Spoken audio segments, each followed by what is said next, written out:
It's such a good event, really. Oh no. I read through Vanilla's last week and damn, that's tragic. The midnight stream, yeah, because it was so hot earlier. I couldn't tolerate the heat, so I just opted for a midnight stream instead. I just took a nap instead. Wait, let me click some things. Hold on. Let's finish up some farming real quick. Oh, I need money.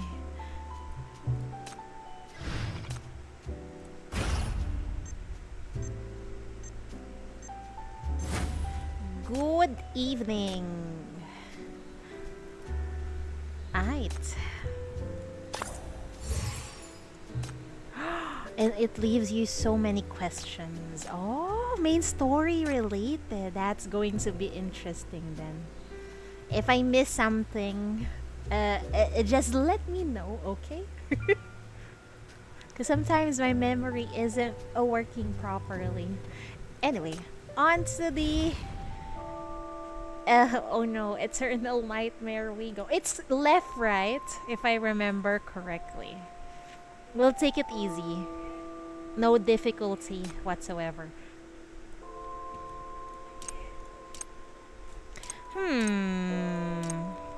I think I'll go for life loss again. Oh, but this one is interesting. Let's try this. I'm so used with life loss. I don't know. We can try this. I just hope I won't be Vapega. There is a new Sun Relic collection. Ah. We can try this. If I remember correctly, Thistle breaks 2 cores. And then Hestia can break 1 core, I think, with her ECB. Am I right? I hope I'm right. What the?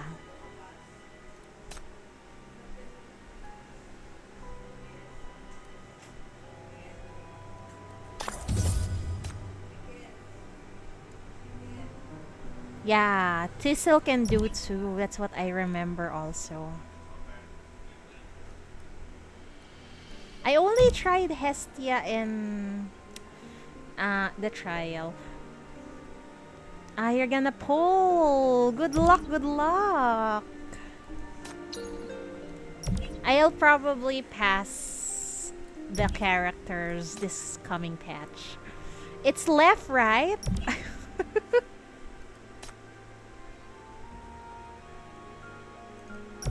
If I remember correctly, someone told me it's left. 15 May 30 NF114 Intelligence Center FACHQ. Warning. Monitoring Station 1 of the Broken Frontline has been attacked. I repeat. Again! Monitoring Station of the Broken Frontline has been attacked! Oh boy. The nature of the attack is unclear, but all lighting equipment is failing. We can't see anything! Whoa, lighting equipment? Oh my god, that's going to be troublesome because you can't see anything. We're hearing noise. Scary noise. Scary noise, bro. Please send reinforcements! Suddenly it turned into a horror story. The radio interference is getting more piercing. The HQ screen is showing what's happening on the front line. As the FAC soldier said, it's pitch black. Darkness. We can't find the way. Can't get out. Going to be trapped here forever. A significant portion of the frontline personnel are giving incoherent responses, clearly showing signs of mental disorder. Uh-oh. My leg! My leg! It should have recovered. How come I can't stand up anymore? What? Why? In this place? But died. Man, that's the problem. If you cannot see anything, your mind plays tricks on you, ain't it? There are too many of them. We can't win. Go away. Ah! Ah! Oh no. A brief burst of gunfire is heard, but it's quickly drowned out by a chilling growl and the sound of viscous liquid dripping. Uh-oh. Uh-oh. Are you gonna swipe with Nikkei Cole? No!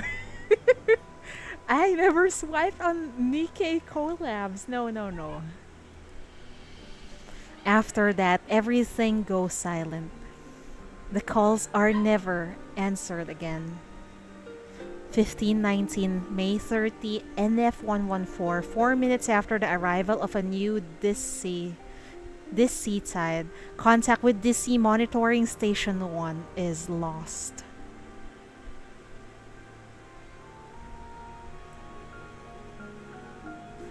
(2021) May 30, NF114, MBCC Chief's Office. I need more intel. Shorl, the support given to you by Paradisos during desperate times is floating noiselessly before you. I hate how it doesn't have a voice. I need to be the one who will voice Shorl. The known contamination leaking from BR000 has now fully recovered Monitoring Station 1 and is spreading to Monitoring Station 2 and 3. Not covered. Wait, let me read that again. The unknown contamination leaking from BR000 has now fully covered Monitoring Station 1 and is spreading to Monitoring Station 2 and 3. Should I head to the front line? We would advise against that. The voice from the device is void of emotions. FACHQ has already launched a rescue. Currently, 6 frontline combatants have been saved with no physical injuries, only varying degrees of mental stress. Oh, I see. I think it's bait. Yeah, I think so too. We don't even know if there's going to be a Summer 2 after that. Who knows?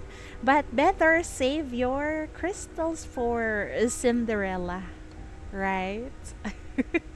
Rip throat. It's fine. This is not a long stream, so I think my throat will survive.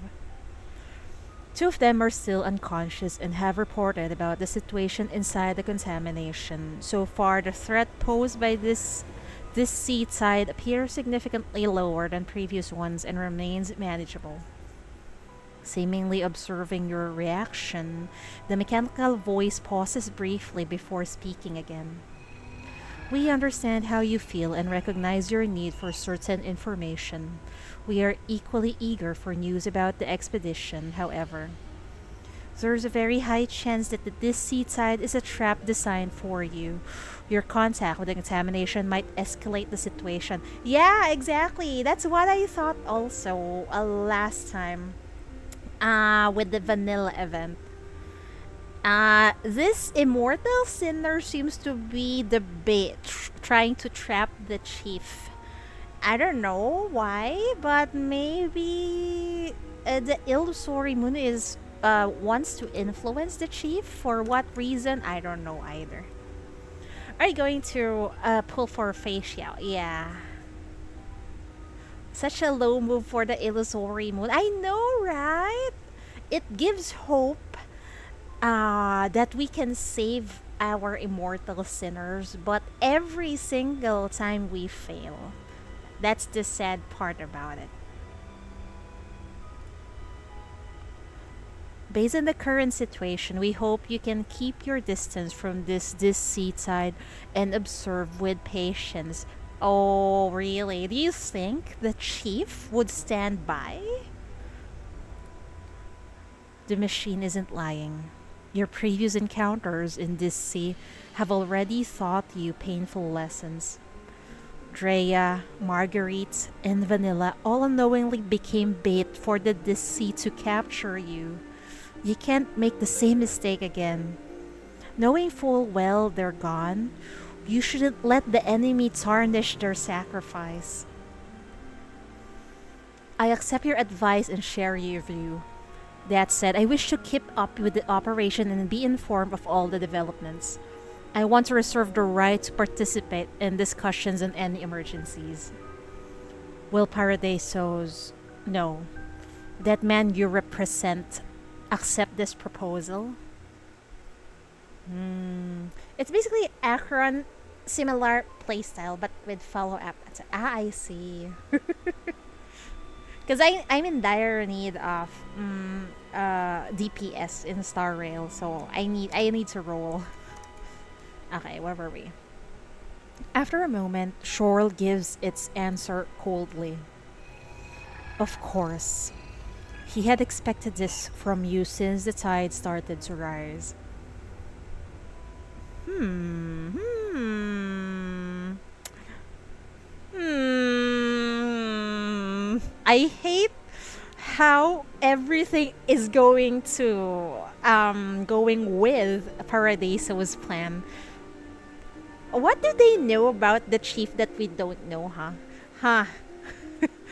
248 May 31 NF114 MBCC Chief's bedroom. We've been closely monitoring the frontline situation for over 10 hours. Overall, things are looking optimistic. The contamination hasn't spiraled out of control and more trapped individuals have escaped the mutated area. But you can still feel the subtle connection between you and the DC. It's constantly influencing your mind, tempting you to venture into the contamination. Set up the hypercube shields. Wow, even this far from the DC, we're being influenced. What if the previous encounters with the immortal sinners are actually it had already influenced the chief, but in maybe little by little. We'll see. Well, and then follow up attacks. I see. He's like ratio, I think. You set up several hypercube shields in your bedroom. 11 hours have passed since the sea tide outbreak. You close your eyes.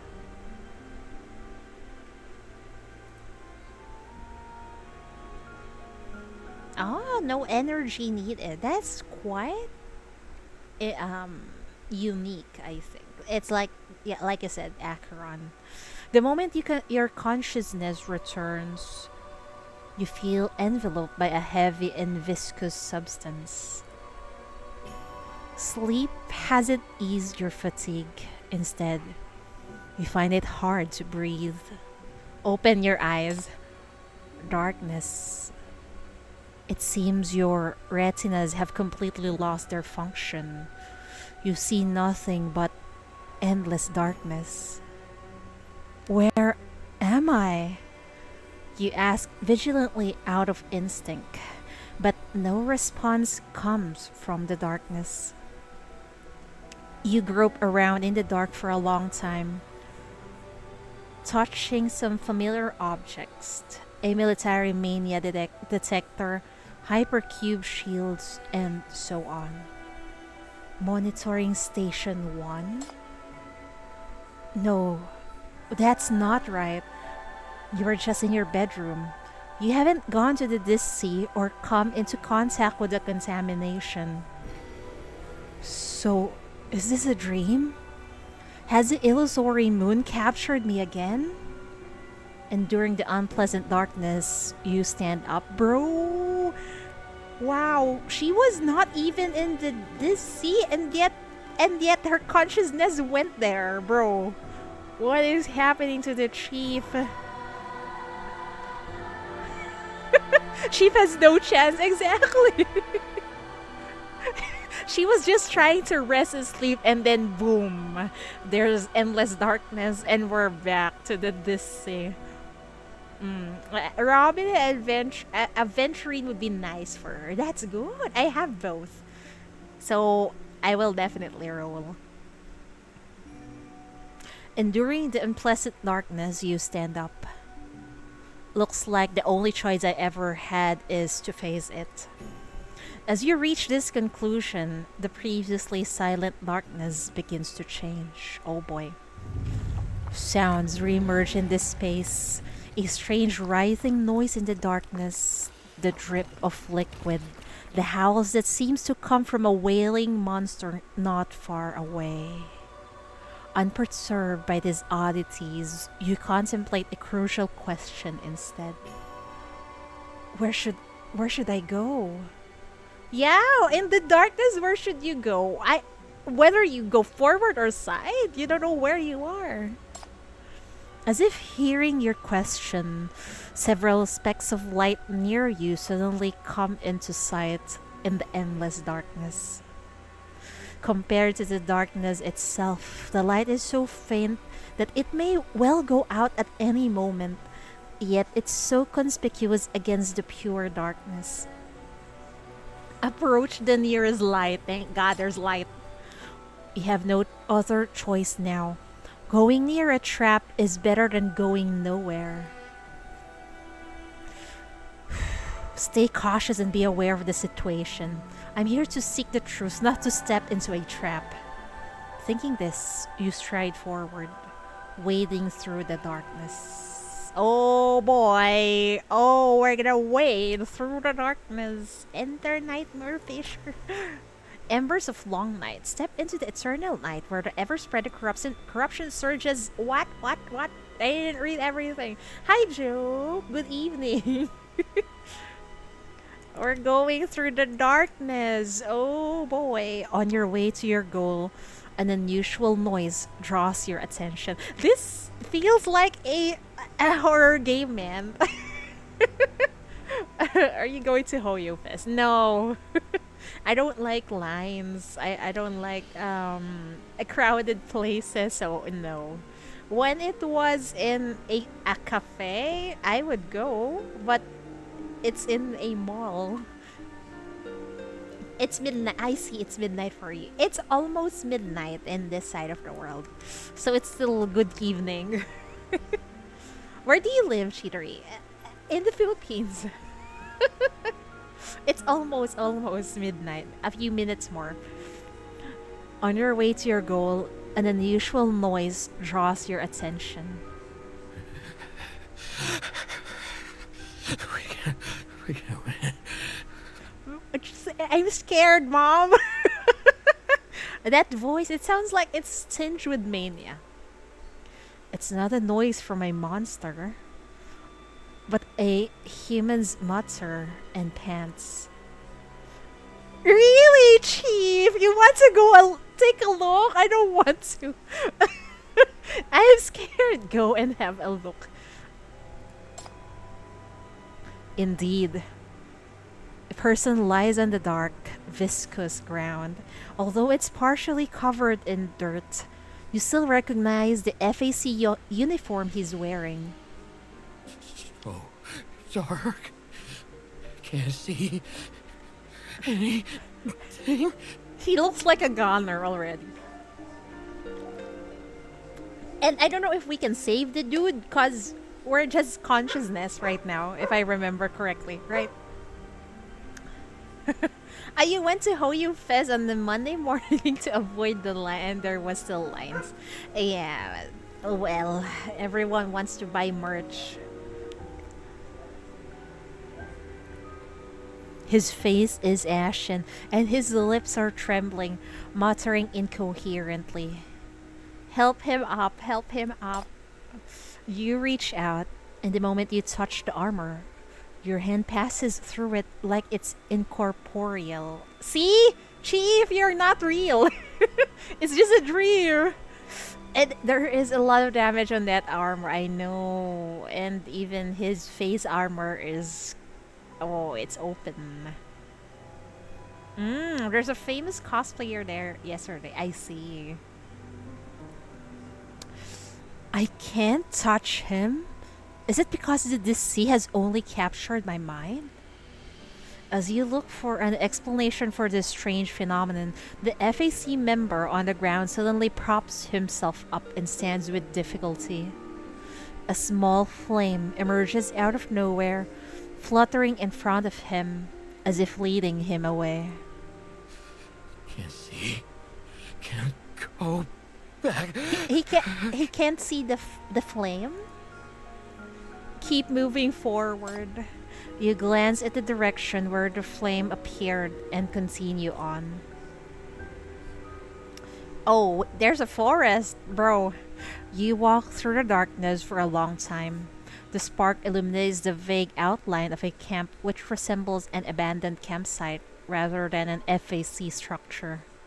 Is someone there? Oh boy. Who are you? Oh, an FAC person. But I'm not sure if you can see the chief. A figure approaches with a limp. It's a tall warrior in standard FAC armor. I'm the captain of Squad G83. Did you follow this flame here too? He can see us? Wait, are you dead? I got separated from my squad and sustained some light injury. But luckily I found this camp. There are medical supplies here. I'm looking for a splint. Hold on for a second. We'll retreat together. The captain has a deep voice, but his breathing is shallow. He speaks as he comes closer to you, making out your face with a flame. You're... What? The MBCC's chief! Why are you here? Have they sent reinforcements? What? How can he see us? I thought we're not physically there. What's happening in here? Hold on. Where are your subordinates? And the guards? You shouldn't have come here. It's too dangerous here. I'll escort you out right away. Anything can happen in a maniac crisis. I see. Sometimes there's no explanation on what's really happening, huh? Okay. No need. Keep going in this direction and you can leave the mutated area. As for me, I have to look into something. Don't worry. I'll be fine. Are you sure, Chief? Every time you say that, you get kidnapped, you get hurt. Then I'll go with you. Oh no! Oh wow! Oh no! We got a liability with us. I'll be ready as soon as I find a splint. Please give me a sec. That won't be necessary. I'm pressed for time and I should be back soon if nothing unexpected comes up. So don't worry about me. Then I'll wait here for you. That's better. Please return as soon as you finish your investigation, and I'll escort you out.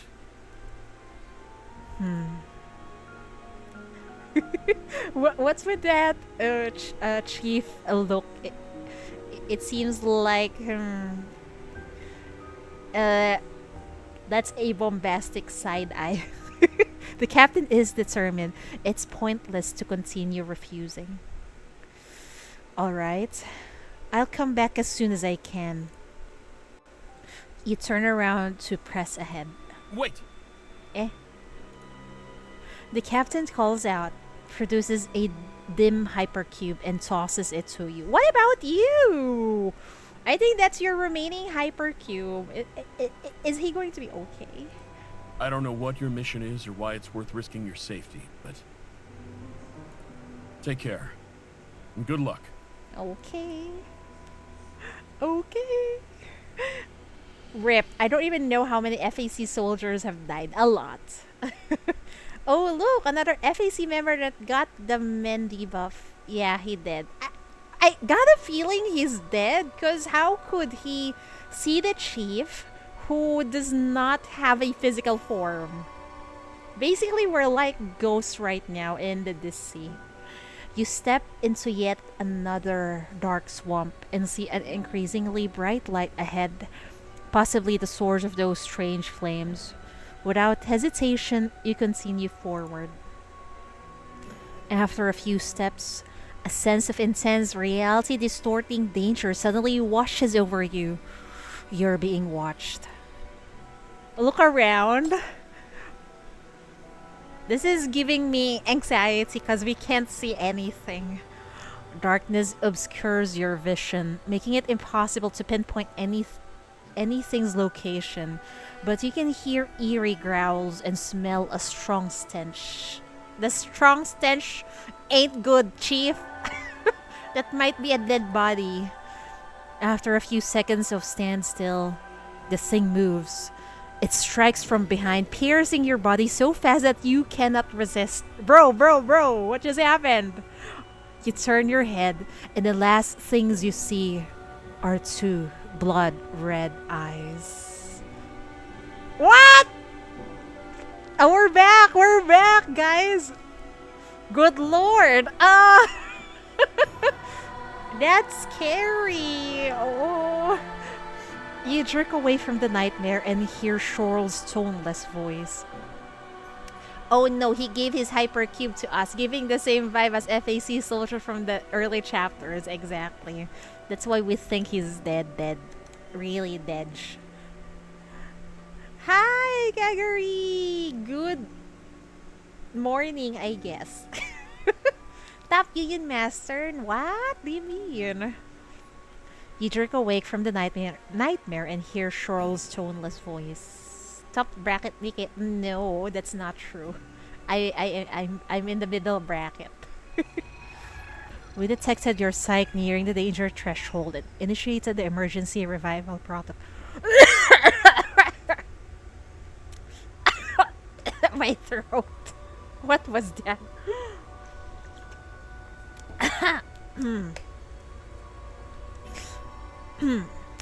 We detected your psych nearing the danger threshold and initiated the emergency revival protocol.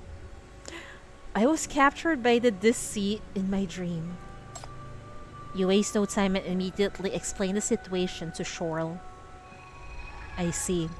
It seems we've underestimated the danger of this phenomenon. I've reported the situation. Paradisos will adjust the response strategy accordingly. In the meantime, please enhance your protection and keep your mind as stable as possible. Oh, why is it like this? Everything looks desolate. Go into battle. You're at work. I see. Good luck with work, Kagari. Where's the, There is nothing to fear. No need to come along. I can handle it. Like, bro, where's the, where are the enemies coming from? We don't know. We'll be lurking soon. It's okay, don't worry. There, I didn't see that. I see. Oh my god, there's two sides, but it's fine. Hestia, go boom boom! This is the guidance of the flames. See, Hestia, go boom boom.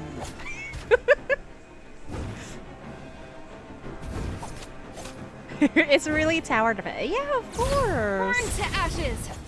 Born to ashes. This go, Hestia. Go, the go. of the flames. Go. Definitely reminds you of Crowns of it. Yeah. It's the same. It's similar mechanics. Hestia, go boom boom. This is the guidance of the flames. It seems like Hestia can stun the enemies.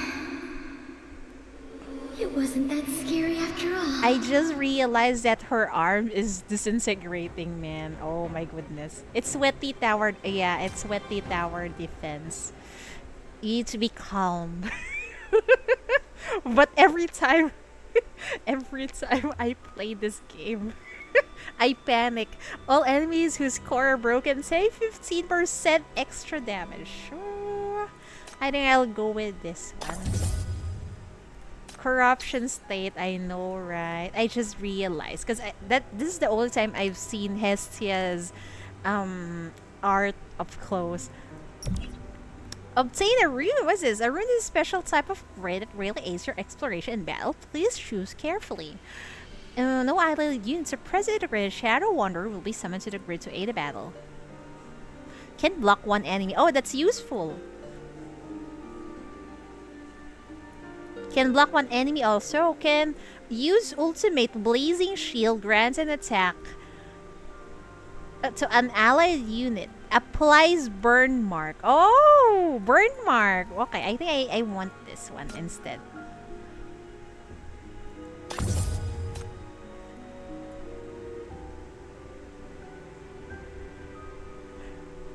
Tower defense was supposed to be chill, not micromanaging every second. So you sinner don't die.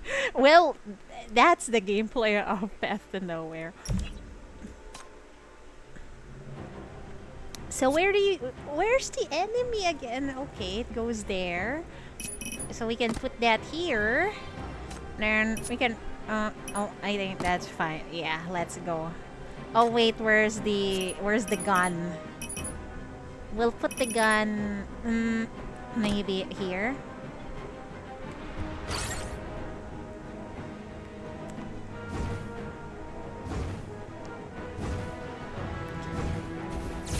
Oh! Burn to ashes! Born to ashes! Boom boom! This is the guidance of the flames. Burn to ashes! Hey bro!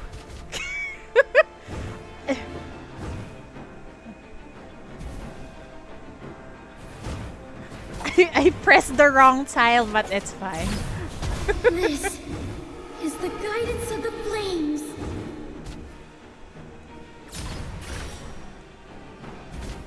Burn to ashes!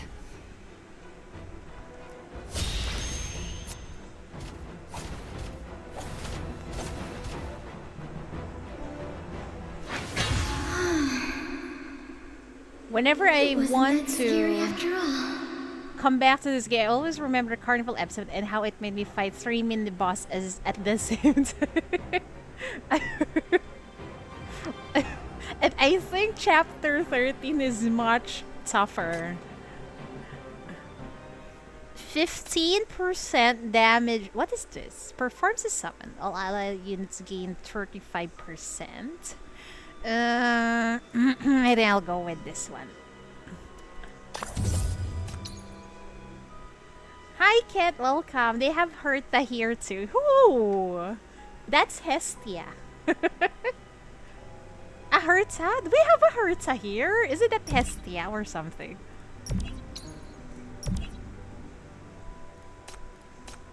Oh, that's nice. Earning rate decreases by 50%. Why? No way, I don't want that. B-class sinners max HP, attack, defense, and magic resistance increase by 40%. I don't have a B rank right now.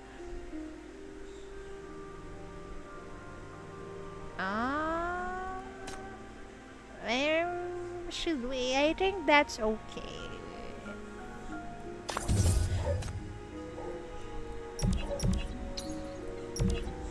Oh, what is this? In the void beyond sign of the brilliant light of the illusory moon solidifies to many crystals. Many illusory moon. Battle elite nodes. I don't want to go here. Let's go to the safe place. Nox. Yeah, Nox is here. She's free, but she's really good. Like, you always use her. All the time.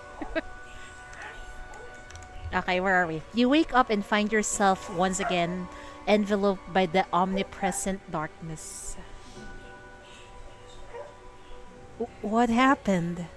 Why am I back? You remember reporting the situation to shore and analyzing various possibilities. You should be awake now and away from this somber dream. But the next moment, you slip into a slumber and return to this darkness. Bro! I think Chief just passed out in front of Shorel after saying, you protect yourself. Chief, come on. You're addicted to brown dust too. Enjoy brown dust joke. Hi, Refrain, welcome. Sniff, sniff. Yeah, sniff, sniff. That would be hilarious, right? Because we were just talking to Shorel and then suddenly we got knocked out again. Gotta thank the illusory moon. Is something wrong with my memory? Could it be I have never woken up? As your mind clears up gradually, you quickly dismiss the thought. This is the dreamscape twisted by the phenomenon. Reality is on the other side. It got Restricted on YouTube. Well, as long as everyone is happy and YouTube will allow it, that's fine. I think I like Hamel. We love Hamel in this household. Especially if you read through her chapter. I see. So I'll always end up back here. It's only a matter of time before Shorl notices the issue and wakes you up. We can choose to wait right here, or the nearby sounds become increasingly rich. Crying that feels too close to your ear. Dreadful monster growls. More sounds pour into your ears. Crisp ringing of metal bells. Unintelligible murmurs. Human sobs. Is Hestia crying? Crossing through the darkness, you gradually make out the dim flame in the distance. Despite its dimness, it's bright enough to illuminate the unnatural darkness, and the pitch-black terror accentuates its warmth and stability, evoking an irresistible longing, especially for you.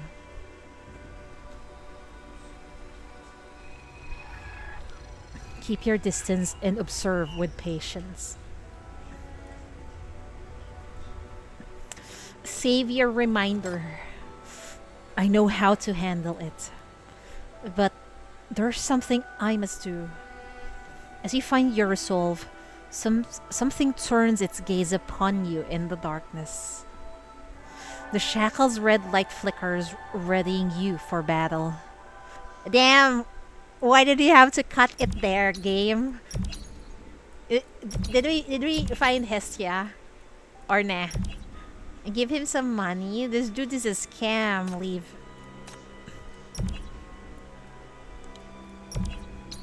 Recruit. A-class sinner. Oh boy.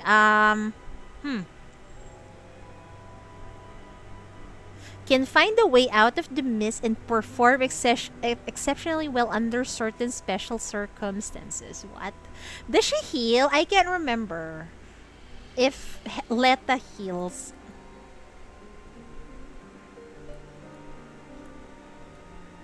But I like this one because it gives damage boost. But this one, I'll try this one. Moon Stage 0. What is this? Good morning. I'm Letta Devonshire. I love her accent. Link between dream and reality. Oh, Letta is Minnie Hamel. Oh, If there are okay. no other questions, I'm gonna sit down. She's adorable. Letta British, yes. She is with what was her name? Oh god. The mommy with the scissors. It was set in like London or something. That's why they're speaking British accent. Adela, yeah, Adela. Oh god, why did I forget about her name?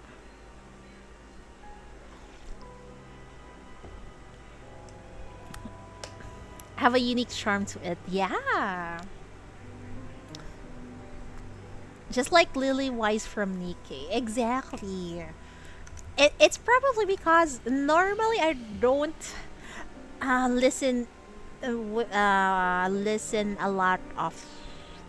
a lot of English TV series or maybe shows. That's why it's unusual to me. Because normally it's mostly USA stuff. It's the influence of the US in the Philippines, guys. After walking for what feels like an eternity, the unknown monsters pestering you along the way gradually vanish. You begin seeing some fine ropes tied to the trees in the woods. The ropes are wrapped with old cloth strips and attached to rusty bells. In the windless darkness, only your passing makes them ring softly, as if signaling a boundary or a warning. The feeble light that draws you that draws you here floats just beyond a few ropes, almost within reach. Are we meeting our daughter? Go around the bells. That's actually smart. If you cannot see anything, then you should I guess you could say it's like a trap, or maybe no, a warning device, so you know if someone is approaching you. It's probably Hestia who put those bells, I think. In the darkness, the sparks reveal a small clearing where a few dry branches on the ground from a not-so-round magic circle less than a meter wide. Oh, form a not-so-round magic circle. This is Hestia, alright. The lines are crooked and the pattern simple, leaving its specific meaning unclear. Tread carefully. Yeah, tread carefully. You look like British girls, never British guys, because if I joke about their accent, they might shank me. Oh no. Really? You break off a twig and throw it into the center of the circle. Nothing happens. You erase part of the circle with your hand. Everything remains the same. It seems there's no mysterious power to this thing. Someone was probably just doodling here with a stick dipped in water. Continue investigating. The dead branches, the hanging bells, the circle, and the faint sparks that illuminate the darkness. This resembles some kind of mysterious ritual to keep the monsters away. It's not the FAC's style, and you can't imagine any scholars from the expedition coming up with this. The drawing hasn't dried yet, with blurry footprints within and around it. The person who drew the circle was here not long ago, but seems to have left in a hurry. It's probably because we triggered the bell, and she thought we're monsters. Are they really gone? Your senses in the dream feel particularly sharp, detecting some kind of presence from the darkness behind you. Step into the trap, Chief! But look around. That's actually safe. Look around. But knowing that Chief will eventually step into the trap, so might as well go into the trap. Step into the trap. If it's a crude trap, if this crude trap was indeed made for you, its maker probably wouldn't come out to meet you until you fell into it. Anyway, it's just a dream. You walk straight into the center of the circle, stretching out your body exaggeratedly, and then, just as you wish... Oh, she sounds adorable! You did the same. I already know that the Chief will fall into a trap one way or the other.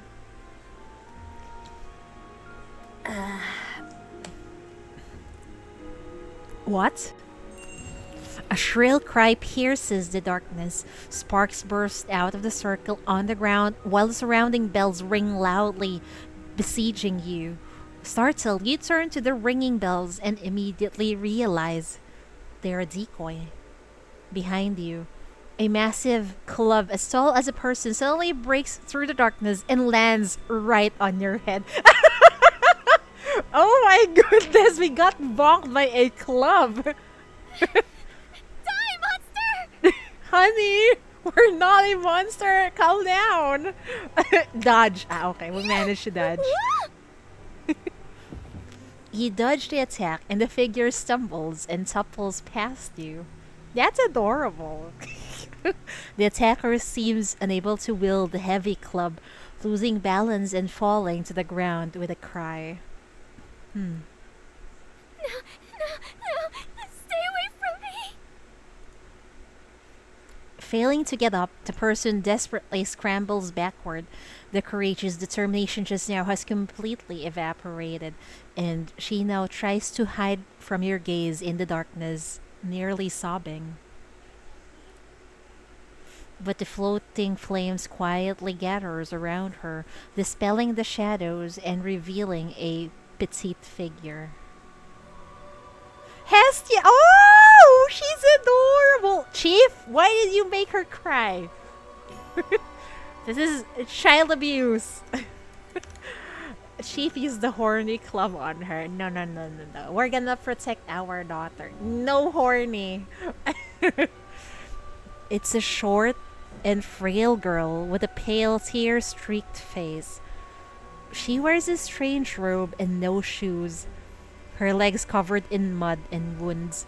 The long torch she holds is probably the weapon she used to attack you. She looks cute, she is. And she looks so young. Another sinner that we must protect at all cost. She trembles violently, cornered against the roots of a tree, curling up into a ball. No! Get away, monster! If you dare come a step closer, I'll... I like her voice also. Monster? Is she talking about you? Step closer to the flames. I'm not a monster. I'm a human, just like you. Take a good look at me with the light, okay? Yet she gasps in fear and shrinks even smaller. You're covered in red spikes! You're a monster! Back off! Don't talk to me! I won't fall for your trap! Chief! What does Chief look like without her body? She's covered in spikes? Are those shackles, perhaps? I can see. Even if you're cloaked in human skin and speak the human language, I can tell. The holy fire will guide me. I'm not blind. Oh my god. Does that mean the Chief isn't human? Oh, well, we already got a... yeah, well... yeah, I think so. We still don't know what the Chief is, so... is this a clue? We're not human? At this, you instinctively search for her eyes. Her eyes are too pale and dim. Although her gaze occasionally falls on you, it just seems unfocused. She's waving the torch frantically to keep you away, seemingly without any idea where you really are, as if she can't see you. Girl, she's blind! Oh no! I didn't know she's blind. What happened to you? Was she born like this?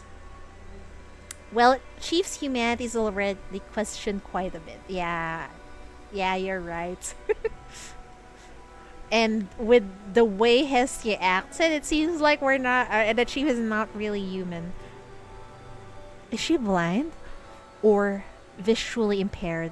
It appears she can only roughly discern your location by sound. The holy fire will purify you, and the pyromator will punish you. I'm not afraid of you. I have people coming to help me. They're all elite scientists who know how best to deal with you. They'll be here soon. I'm their important guide. If anything happens to me, you're done for. We clear? So go away and grovel back to your own god. Stop bothering me. Back off! We're not here to hurt you. And I don't know what this is, but every time we met an immortal sinner, well, we can't save them. This is just breaking my heart, man. I don't think we can save her too. You raise your hand to catch the torch swung at you, effortlessly removing it from her hands. Shocked, the girl tries to get up but collapses heavily to the ground. No, I don't want to die here. And we're not here to hurt you. Calm down. Captain! Helen! Where are you? Help me! I hate how we made her cry, man. You stop approaching, but instead step back a little and begin softly. I won't come any closer without your permission. I just want to talk to you. Go away! What have she experienced in here to be this apprehensive? You hold back the shackles and squat down to meet her eyes. Are the red spikes still there? Still wary, she doesn't answer. But there's a hint of consideration in her expression. As if she's trying hard to tell. Where did you hide those spikes of light? Are you a shapeshifter? This is how I've always looked. Those spikes are just a weapon I use for self-defense. Just like you need the torch, I need something to protect myself too. But we're not enemies. I'm not going to hurt you, so I've put it away. If you promise not to hit me with the torch again, I'll give you back your weapon so you can feel safe. Okay? You say as you squat down and offer her the torch. The girl doesn't take it, her pale eyes warily staring in your direction. Just now, you said you have companions? Where are they? Did you get separated from them? Like I'll tell you. Chief, we still need to earn her trust. One step at a time. I'm also looking for some friends. A team of scholars. She sits up abruptly. It consists of a calm, knowledgeable girl who loves stargazing, a girl who loves to laugh and knows a lot about biology, and a mechanic who doesn't talk much but is in fact very kind. Oh, we're searching for our we're searching for our immortal sinners. Have you seen her? Have you seen them? They're all very nice people and brilliant scientists. They should be around here too. Treya, Marguerite, She knows them. Vanilla. Is there hope that we can save them? Right. Just like you, I'm looking for them too. If you're a guide, can you show me the way? She relaxes her tense body, looking in your direction. Are you also part of the expedition? Just say yes. But I've never heard your voice. You hesitate. As you deliberate for an answer, she props herself up slightly, fumbling in front of her as if looking for something to support herself. You offer her the torch, but the girl doesn't take it. Her bony hand reaches toward you, trembling as it lands on your cheek. At the moment of contact, you freeze. Unlike others in the dream who pass right through you, her fingertips rise and fall repeatedly, every touch incredibly gentle and clear in the silence. Cheekbones, eyelids, eyebrows, the tip of your nose, the corners of your mouth. She carefully traces the contours of your face with her hands. The gaze on you remains hollow, yet you see emotion slowly exuding from her eyes. I've never heard your voice, but somehow I recognize you. You feel familiar, just like everyone else. Weirdo. She recognized us. Is it because of the illusory moon? How strange. How could I mistake you for a monster? It never happened with anyone else on the team before. I'm so sorry. I can't see very well. And being here all alone for far too long really made me paranoid. I hope I didn't hurt you. The flames illuminate her face. She smiles at you, but tears are streaming down her cheeks uncontrollably. Don't worry. Oh, I'm just too happy. So happy. man. It feels like she's been alone for quite a long time, possibly hundreds of years. We're here now, don't worry. Ever since splitting up with you guys, I've been terrified. It's so dark here. The monsters are everywhere. I'm so scared. In my dreams, bad things often happen to you guys, so you can never return. But Man. thankfully, you're still alive. How wonderful. Her voice dwindles and her hands rest on her chest feebly to support herself as she bows her head and sobs. Before you even realize it, you've raised your arms around her as if ready to embrace her tightly, as if you're also overwhelmed by a certain surging emotion. Time is weird in Eternal Nightmare. You're right. We don't know how much time she have spent in here. Hi, Jin. Welcome, welcome. You pause and withdraw your arms, only putting your hand on her shoulders. Shh. Stop crying. You're fine now. I found you and I'll protect you. You're a member of the expedition too, right? I'm often out on missions. I don't think we've met before. What's your name? You hold her up by her trembling shoulders and ask gently. Your words have soothed her. Slowly, the girl stops sobbing and squeezes out a funny smile. I'm Hestia. What about you?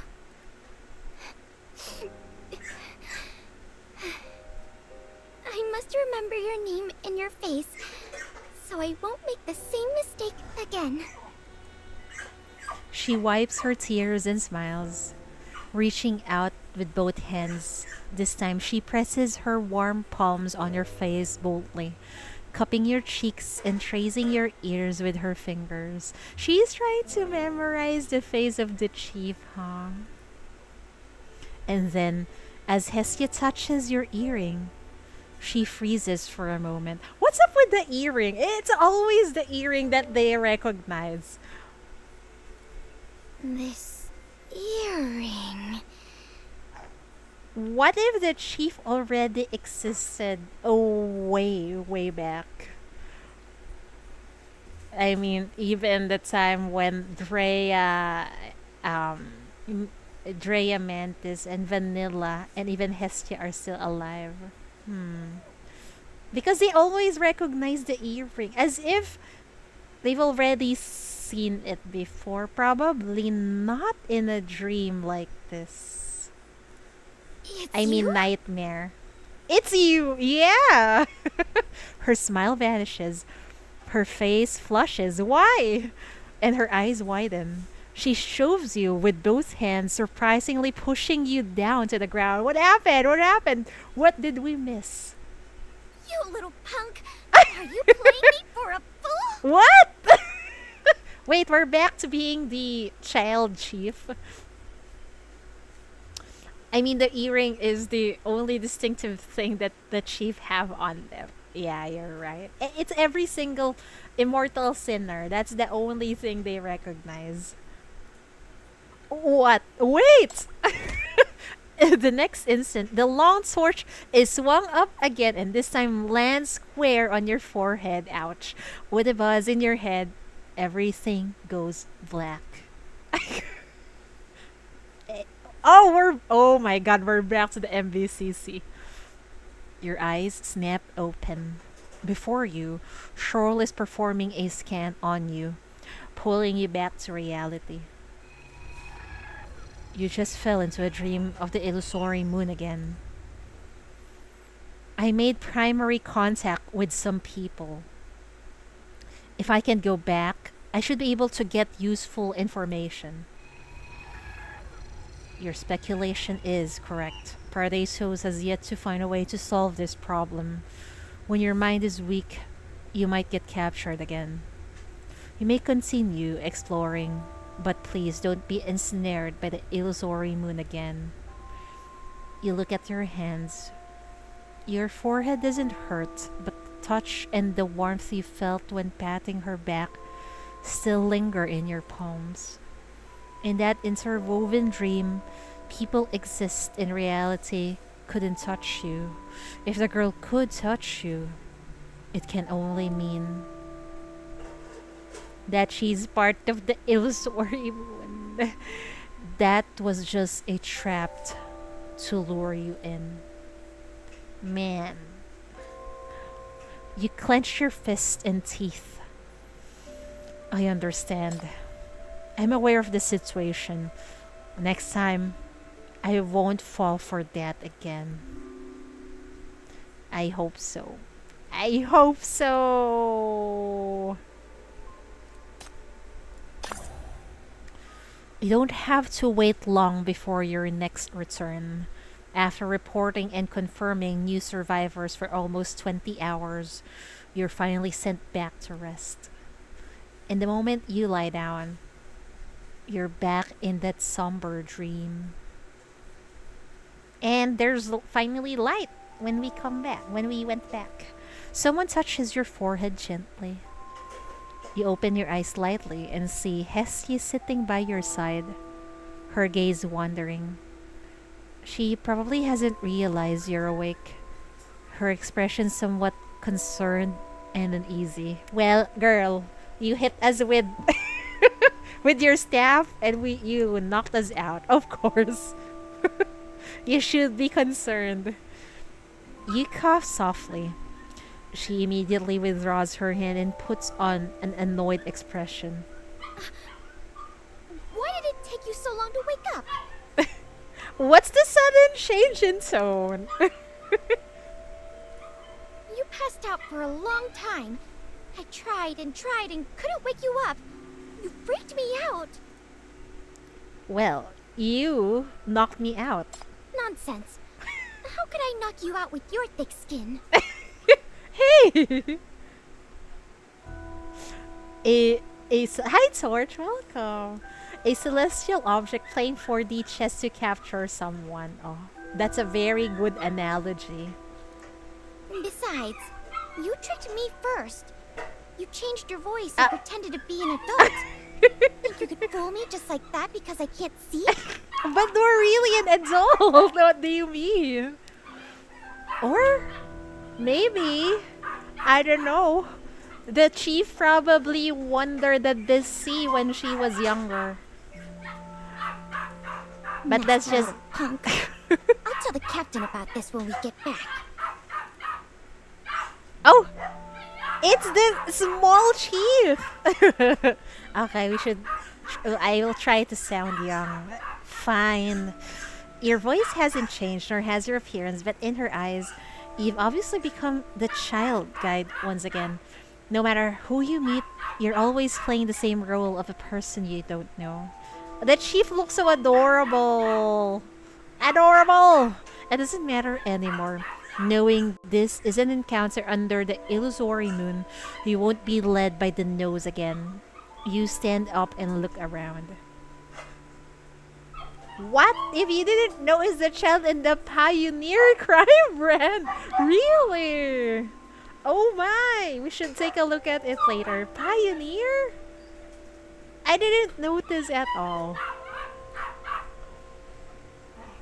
Do you know how to get back to the expedition? What get back? Just wait here. Hearing your voice from above, she seems a bit irritated and stands up too. If we compare the chief and Hestia, she can be an onesan. Pardon the doggos, okay? They're eating right now. What's that? Pioneer? Crime brand. That's the chief? Oh my! I didn't notice because we can only see the back of the child. Oh my goodness. Thank you for letting me know, guys. Hearing your voice from above, she seems a bit irritated and stands up too. Listen, little punk. I know we barely talked before, but now that we decided to stick together, let's get a few things straight. They drew it so we don't see the earring. That's why. And I haven't read the flavor text of that prime brand. Maybe I should read it later. I'm Hestia, the priestess of Storetown, the oracle of the pyromater, and the prophet of nightfall. I have 200 followers under me, and more importantly, a pair of eyes that can see through darkness. She sound and looks so smug.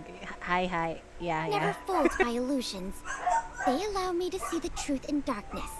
God has guided me here to enlighten the lost lambs, and it's your expedition who asked me to stay and provide assistance. Got it? I'm your guide, so treat me with respect and trust.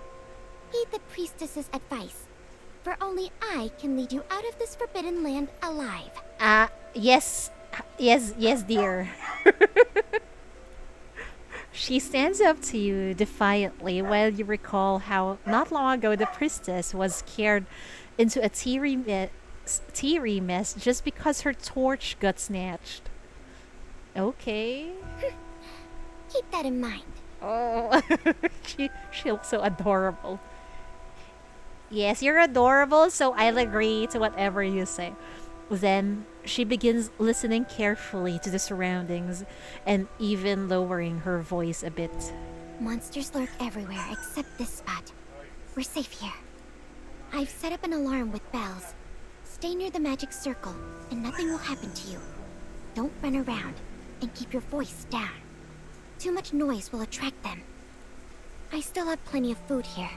Enough to last until they come for you. Hestia pats the little battered messenger bag she carries. So, who were you with? How did you get separated from them? Her smiling face is cute, her blushing face is cute, her crying face is cute, everything about her is cute. She is!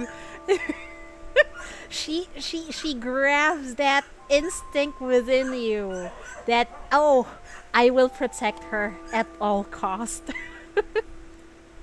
I came alone to find you. What? No other adults are coming. We have to go find them ourselves. Stop talking nonsense. Conscious of her raised voice, Hestia pats her chest and speaks more softly. Even adults may not be able to take down the monsters around here. What can 2 kids do? We'll be eaten alive the moment we step out. Aren't you a powerful priestess? Use your magic circle to get rid of the monsters. The priestess is not adept at combat. I can only guide the way, leading you away from danger. This forbidden land is governed by the most atrocious deity. Those who do not heed the oracle will surely be. Most atrocious deity. Is she talking about the illusory moon, perhaps? Do the scholars believe what you say? Interrupted by you, Hestia pauses, flushing instantly. What? Don't they also call you guide? You're even younger than me, yet you always lead everyone around with your gibberish. If they can believe you, why can't they believe me too? She's pissed off at us because everyone is following us instead of her. I see now, I see. The pyromater sect of Storetown is well known in the deserts. I have followers everywhere. Do you think you can convince every one of them I'm a liar? Ouch, hit too close. She says and knocks her torch against the ground, mustering a semblance of fragile authority. I have already informed the captain of the situation. The priestess has accompanied you guys on your journey for too long. I must rest. That's why I stayed behind to wait for the expedition's return. You think she's lying. I think she's lying. She's trying to be tough for us, I think. This is some guide rivalry here. Exactly. Okay. Such a safe hideout is hard to come by around here, so don't wander off. Stay here and wait for the adults to get us. I'd rather it be anyone else but this little punk. What a nuisance. But earlier, she was so relieved that she had found us. That's adorable. Don't worry, we'll protect you. She obviously doesn't like you too much, but it doesn't matter. You're more than happy to keep a distance. since it's safe here, you should stay. Huh? I can protect myself. That red light you were so afraid of is my weapon. It's got me covered. I came all the way here with its help. I'll have no problem carrying on. Since I'm a guide too, I should find my own way out. Hey, you! Wait! I think the chief is trying to bait her out of this place. Like, I'm a better guide. If you don't want to, what's this? If you won't follow me, then I'll get out of here. She doesn't want to be alone. She stops you with her torch hastily, but you stride right over it. Wait a second! Look at that! She's afraid again! Where did all the bravado have gone? Wait, oh no, what's those sounds? Her panic call stares an eerie echo in the darkness. Shuddering, the girl stands up and bumps into your back, grabbing onto your clothes. I'll go with you. You're too reckless. I must keep an eye on you so you don't die. Make There you everyone sad. go. It'll make so you don't die and make everyone say, okay, that's a good reason. Okay.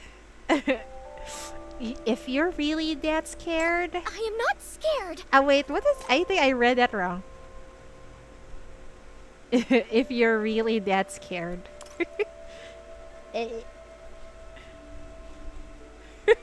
Hestia, when you're an adult, it's okay. And then she touched the chief's face. And when she discovered you're a child, she became like this. Well, either way, she's adorable. You don't persist, letting her clutch the hem of your clothes while you lead the way, grateful that your mind still remains calm. Stay calm. This is just a trap, you remind yourself. Yeah, stay calm. Keep calm.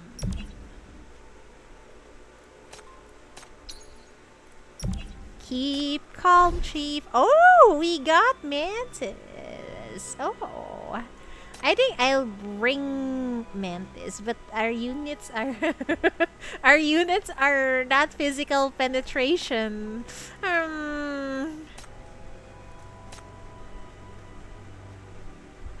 Gain 1 special imprint or Raven Shield. Levy. Magic resistance boost.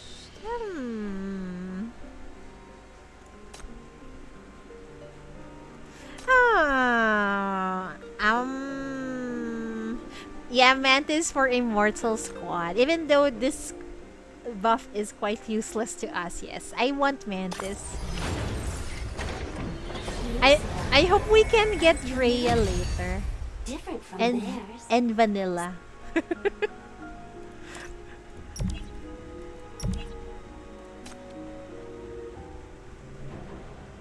Oh boy, there are 2 sides.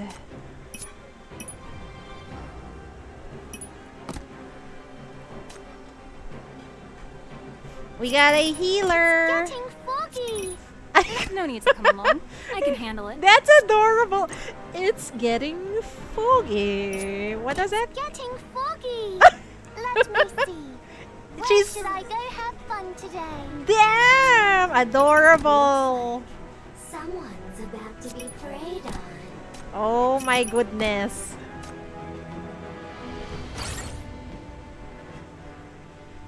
I don't know, how does she heal like this? Shine into Oh, I see. this endless fog.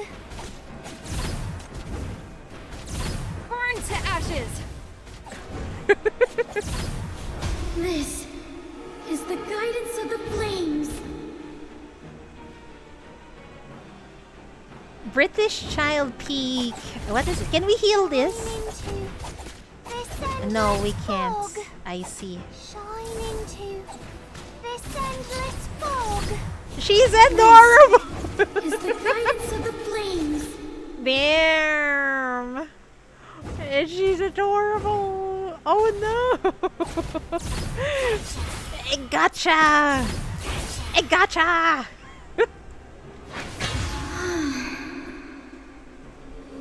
wasn't that scary after all. Even her dialogue here. Huh, it wasn't that scary after all. Lore accurate. After breaking one core, gain one chief energy. Physical damage boost. For every 5 energy all allied sinners consume, they gain 1 energy. I think I'll go with this. Or breaking a core. I don't know. I'll just go with this. Mantis goes gotcha, exactly. Everyone is so adorable. Damn. Enhance imprint. We're broke. Can we enhance it? Oh, we can. Great. Reticle? I want reticle. Oh, it's Jane. I think Jane is okay. I like how she can just leave her on the field and she attacks and bursts on her I'm own. a sinner. May I ask? Priscilla Is is this pretty the place where good. sinners come to look for work? Yeah, but I wanna try Jane.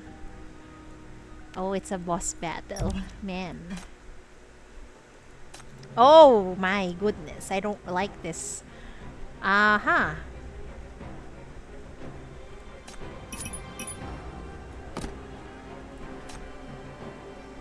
Yeah, Jane doesn't need assist. You can just put her there. Let me be clear. And If you insist on it's putting fine. Someone. There is nothing to fear. I'm here to show you the way. She's here to show us the way. I'm not sure if what's her name? Loletta can deal damage. We'll see, I guess. But those 2 keys, it's fine. It's going to be fine, right? Oh God.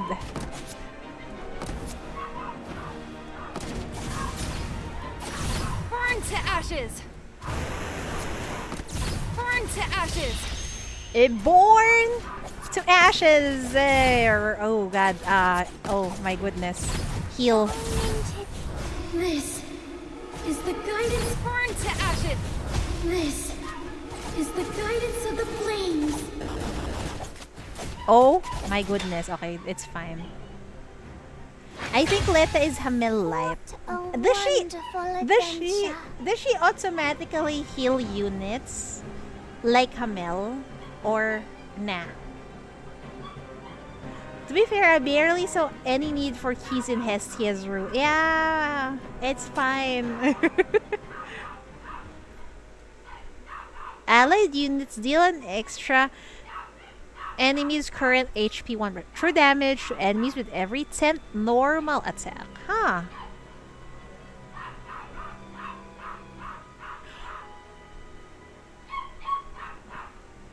Energy recovery is increased by 5 points. You need to move her lantern around. I see. Thank you for that.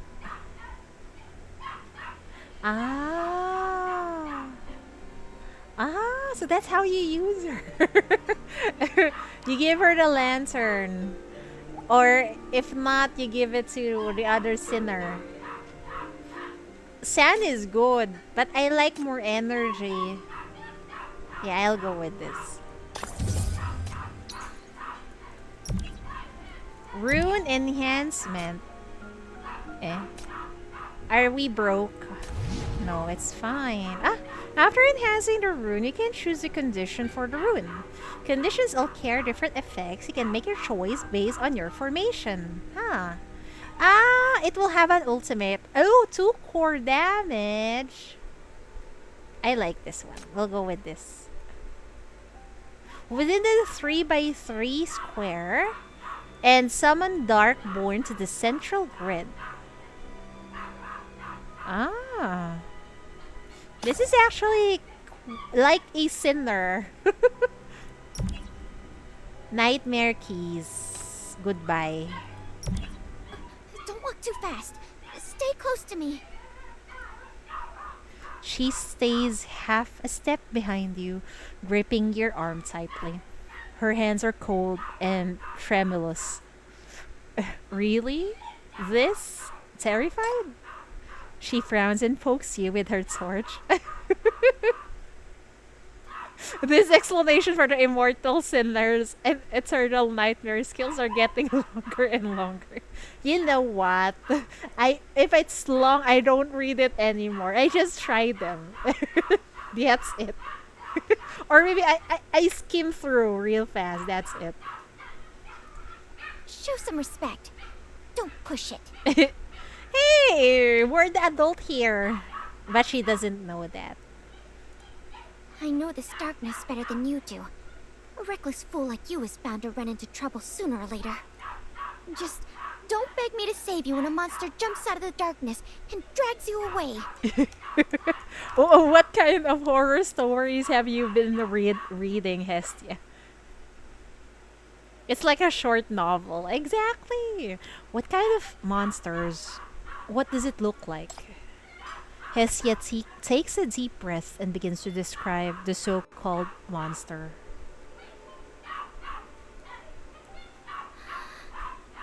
It is the physical manifestation of divine malice, the embodiment of fear without a fixed form. She's talking about Mania. Oh, you just find someone on YouTube that explains it. Well, I really don't have time for that, so I just I just try it in the game.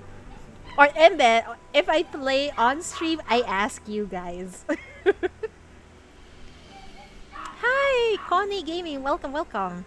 It is the physical manifestation of divine malice. The embodiment of fear without a fixed form. That's definitely Mania. If I must describe it in words, well, it's entirely black, covered in a viscous liquid, like a beast that has been skinned. Ew. Pain and fear drive it mad. Oh. It cannot die. Or should I say, it's already dead. That's why its howl sounds like someone crying.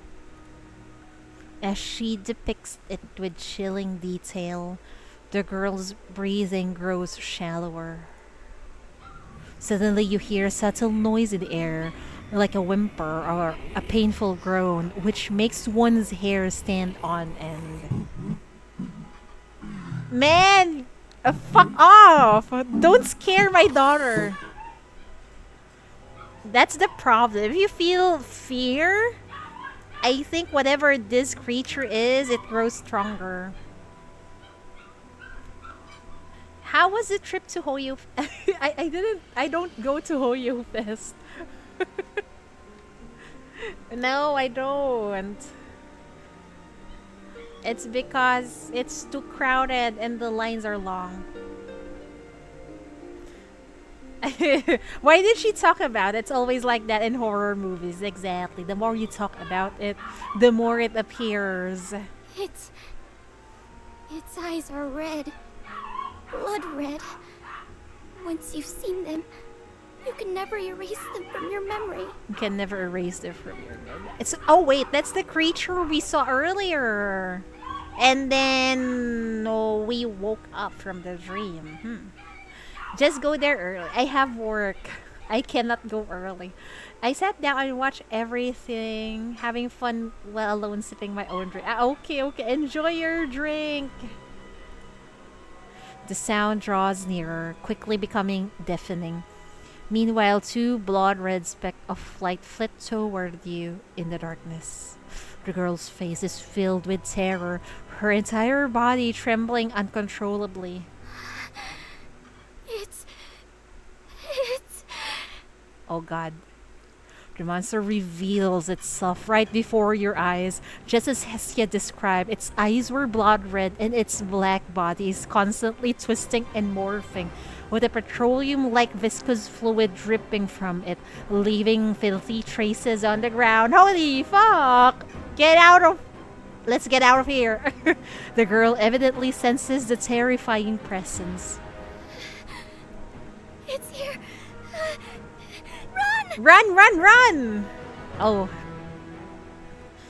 The dense fog obscures your vision. You can... should we go here? All goods are on sale. This is tempting. I don't wanna make things difficult. If only she didn't talk about it. Oh god. It's here, bro. You weave through the narrow valley while the monster follows you like a shadow. Its eerie howls never ceasing. Heavy footsteps shake the ground. Pieces of rock and soil keep falling upon you. Look back. Are you sure, Chief? Don't fucking look back. Just run. Turning around, you see the monster's massive body squeezing through the valley, rolling toward you like a black torrent. It tears down the protruding grass, wood, and stones from the valley walls, engulfing every inch of land in its path as it surges toward you. In the pitch black darkness, only those red eyes flicker constantly, always fixated on you two. This tincture is a handful. The monster's steps grow closer. It will catch up eventually, but there is no time to think, and all you can do is run as fast as you can. Run, run, run, run, run. Run, but we need to battle. Great. Oh, great. I think we should move forward. Move fucking forward. Everything over there. Oh. I guess like this. Just don't fucking explode on... Don't freaking explode on Mantis, okay? I hate the spider. Same here.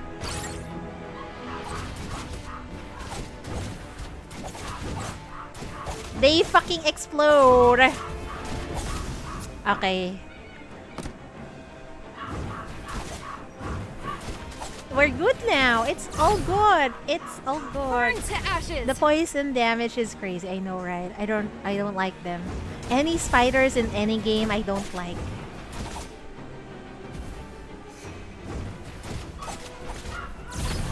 This is the guidance of the flames. Is it just me? But I think Hestia is a very good unit. Because anywhere on the field, she deals damage. It's just the natural order. The strong prey on the weak. Oh, finally, Sun! Burn damage! We've been waiting for this. Why only now? When an allied unit applies a burn mark, they gain 4% attack speed boost. Speed boost or damage? Burn damage. I think I'll go with burn damage instead. Also, that someone in front of Jane has a skill that he can use to get more coins. I think that's the one. Ah! I didn't know. Ah! No, I read the skill earlier. It deals core damage. We'll just drop 10 coins. Goodbye, battle.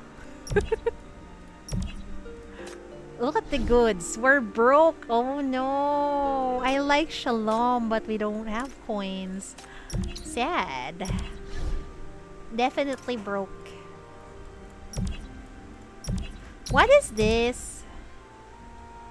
Consume 5 sand and accept the cursed leaf. No way. No way.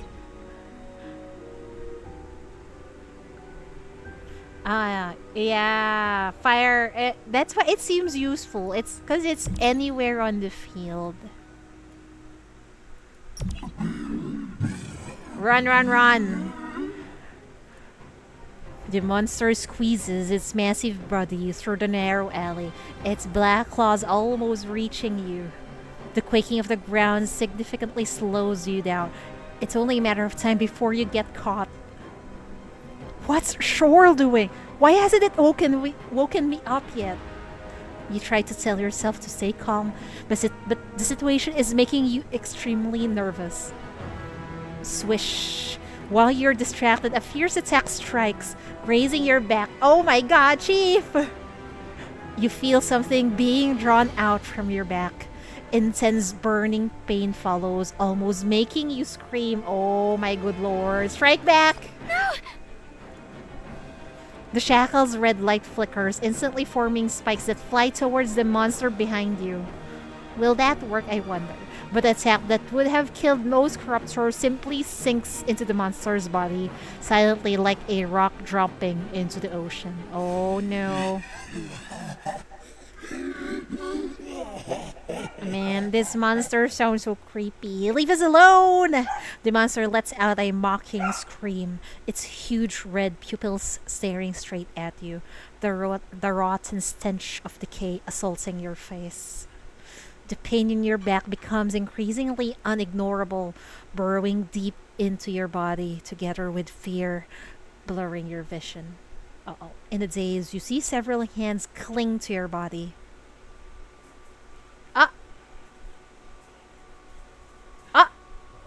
Oh, what? This is Drea, huh? I can't die here. I haven't reached the truth yet. Guide me, show me the way, take me where the moon rises, beside the abyss, to see the perishing star that fell. My companions, our companions, I can't leave them behind. Let go of me. I must go back. I can't lose anyone else. I'll just stay here. I'm already used to it. I'll accept my outcome. But you... Why did you come? You know it's a trap. You know you can't change anything. And the meeting alone causes you unbearable pain.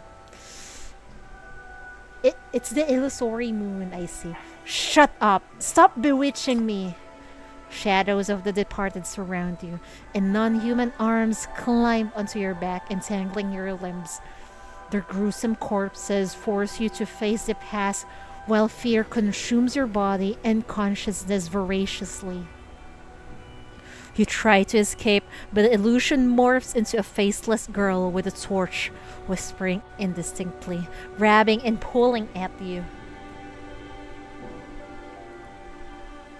Back off! Fear takes over all thought. You want to retreat, afraid to see another dead face. But that person doesn't let go. She lunges at you again, this time raising her weapon high, smashing it at you. How many times are we gonna get bonked in this event? Wake up! Another Legion hours. Yeah, good night, Enfield. Thank you for dropping by. Sleep well. A burst of spark. It stings your eyes, changing the scene in your vision abruptly. Before you, an ashen-faced Hestia raises her torch and smashes it down behind you repeatedly, each hit eliciting a scream. Startled awake, you realize you're entangled in the monster's tentacles. How many times did she bonk us? But I guess it worked. It worked, so it's fine. Let go! Let go! Let go of her! Okay. She was trying to hit the tentacles, I see. It's because she can't see. Yeah, let go of the chief. Her tearful attack lacks strength, but the monster seems to suddenly weaken, howling as it releases the tentacles binding you. Dodging the sparks, it quickly retreats into the darkness, the massive impact shaking the ground. Before you register what you see, she drags you up from the muddy ground. What are you waiting for? Run! Run! Holy shit. Why did he have to stop there? Okay, thank God. While the monster is temporarily hiding, the two of you keep running until you both exhaust your strength and must take a break in the cave. Hestia sits collapsed on the ground, both her legs and her hands holding the torch still shaking, but she doesn't stop grumbling. You idiot. Idiot. Yeah, I agree. The chief is an idiot. He can bonk us again. I don't mind. I told you that monster can't be killed. Why must you push your luck? That red light of yours is useless. You're even shorter than me. Did you really think you could take on that thing? Aw, she's just worried that she's gonna lose the only companion she has. Thanks for saving me. There won't be a next time. I'll let you die if it happens again. Oh! How dare you make her cry, Chief? I wish I could hug her. The girl gasped for air, her hands and legs shaking violently, tears streaming down uncontrollably.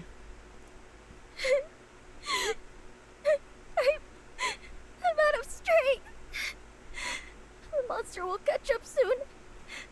We're really going to die this time, aren't we? Oh no! What should we do? Calm down. It's going to be okay. She's angry even if she's angry, she's cute. Yeah, anything she does. She's adorable.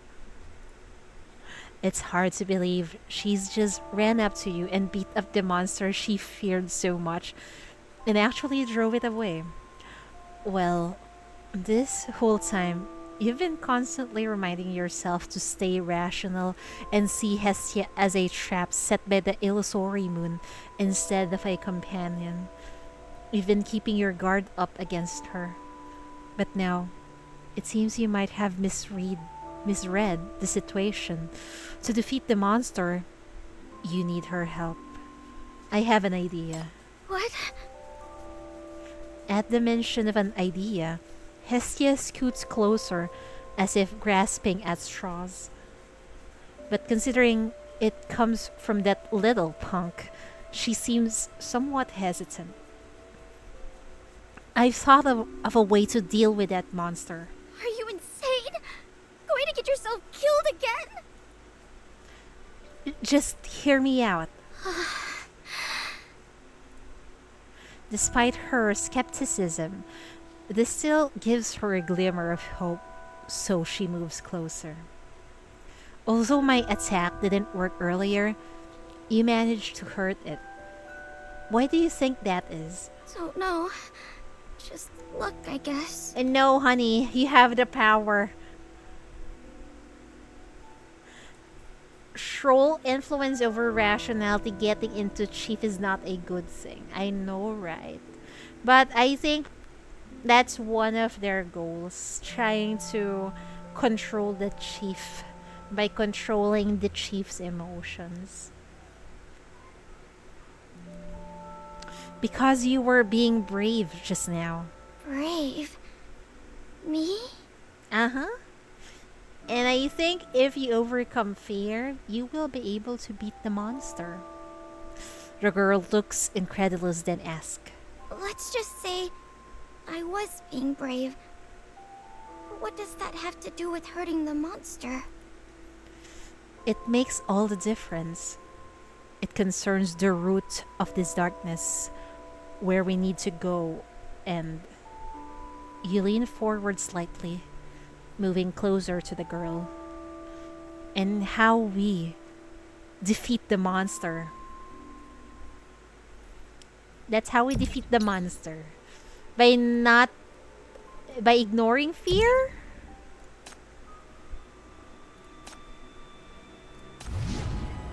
Ooh! All blazing altar effect increases by 20%. The altar effect range, I like the range better. Ooh, obtain an A-class sinner. Who? Oh, Jamel. Mommy. Recover 20 sand when the sinner is recruited into the team. For each battle won, all allied units gain 2% max HP boost. I think I like Lamia's skill. The boost is capped at 20%. We go for Lamia. I've seen it all. Your vulnerability.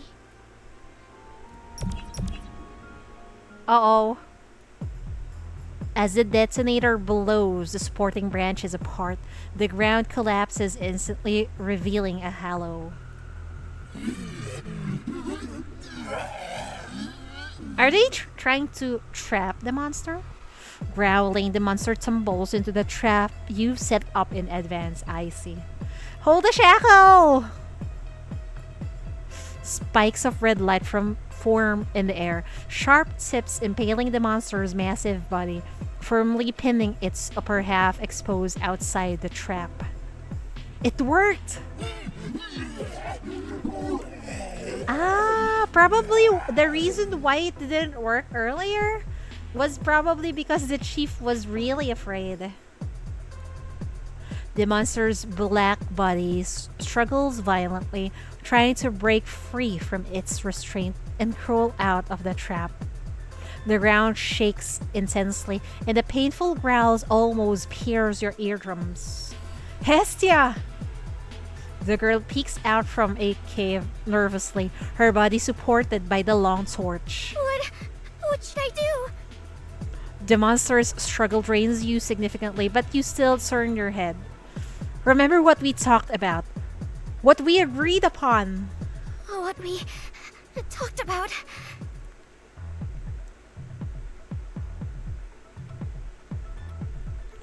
Marguerite once told me that the emotions of nearby humans could influence creatures in the sea, causing them to change. If you fear it and believe it immortal, it'll become especially powerful and truly unbeatable. On the contrary, if you face it bravely, it'll become nothing more than an ordinary monster, many of which our expedition has defeated before. Red eyes, black body, inconsistent form, covered in thick, sticky liquid. Look, it might just be a monster you've imagined, materialized by the deceit to incite fear in you and make you believe you can never win. Then, what should I do? It's simple. Vanilla's left me some equipment. We can use it to set up a trap. Also, Dreas said that the red moon enhances monsters' power. Now that the sky had turned cloudy, the clouds will soon shroud the moon and weaken the monster. When the time comes, I'll restrain it with my red light. As for you, just hit it with your torch or a stone. Whatever you can manage, just do it. Above all, do not be afraid. Muster your courage and trust that we can defeat it. Easier said than done, Chief.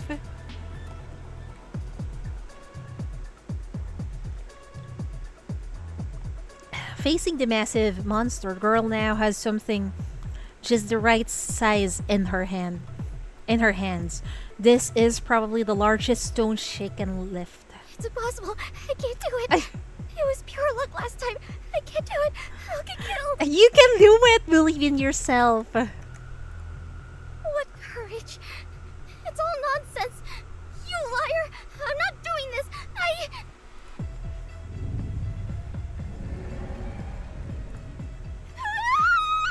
Calm down! Now! The moon is shrouded. Go! Indeed, you made up the theory about the clouds and the red moon, but right now, they become the last straw that snaps the girl's nerves. The girl's face flushes and her eyes brim with tears. She lifts the stone high above her head and with both hands. Back off! Good job! The small stone arcs through the air, seemingly carrying a bright, warm flame, and lands on the monster feebly. The hit clearly lacks force, yet the monster explodes into sharp cries. Good job! Go into battle. Really? Man, where do we go to battle? Magic resistance! Oh no! My units are all...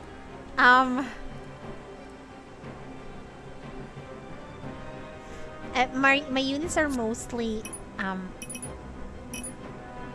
Whatever wishes you have, you can tell me. Mostly... magic units, but it's fine, I guess. It's going to be Daijobu, I think.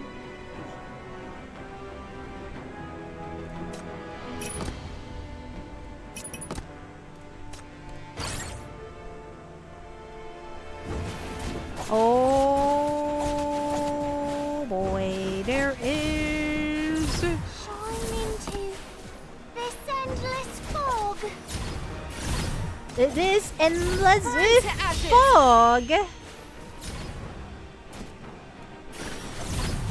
This is the Burn to ashes. Oh, holy fuck. Why didn't that work?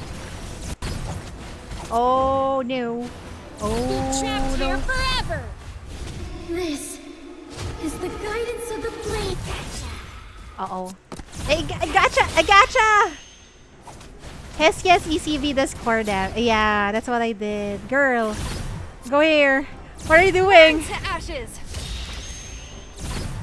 This is the guidance of the flames.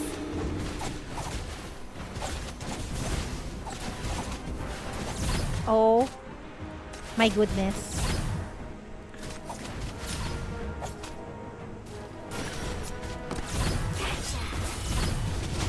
I fuck me. I pressed the wrong tile again. Why am I always like this? I pressed the fucking wrong tile. The natural order. The strong prey on the weak. The flame kindles the liquid darkness. What? The flame kindles the liquid darkness, and the fire rages on rapidly. The monster flips and turns in the fire, dwindling. Eventually, its massive body burns out completely and vanishes, leaving only a faint burnt smell in the air.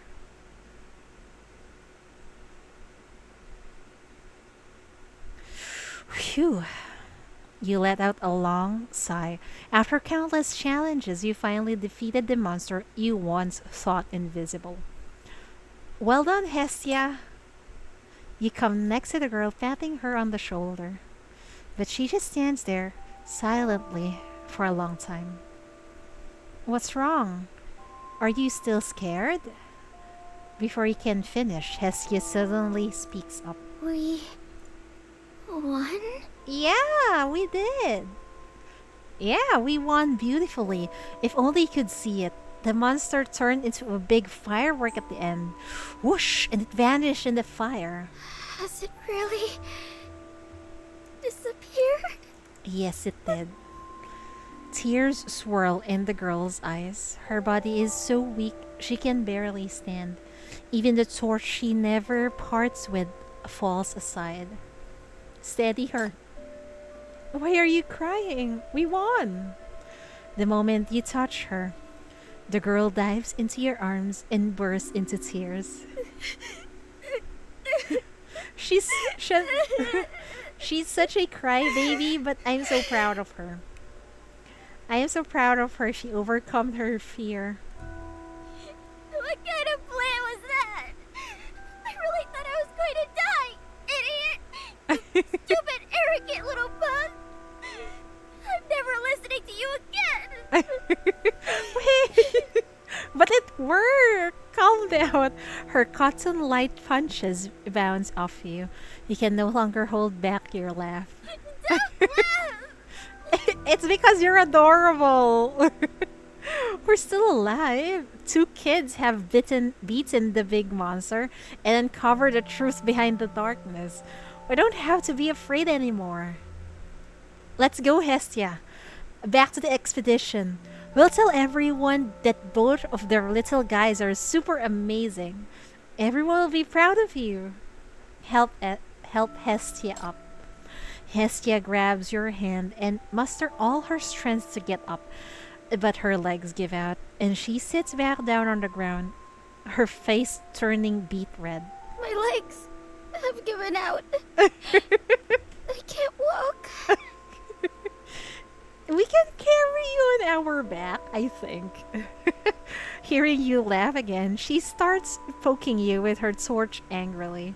You laugh so hard, you're bending over and letting her jab you repeatedly. Alright, my bad. Want me to carry you? Like you can, you runt! I'm taller than you! No, we can princess carry you. Her existing is cute. Yeah. Very cute. Chief sure is enjoying teasing. Well, she's so adorable.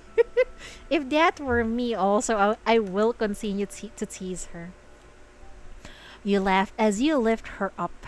Hestia wraps her arms around her neck, screaming in surprise and indignation by your ear, but her crackling little sparks reveal her joy. The flicking glimmer can pierce through the distant night, but it is still enough to briefly illuminate a short stretch of your journey together. Aww, that's so adorable! This is so wholesome. I just hope things that will happen later won't be that painful. Prage.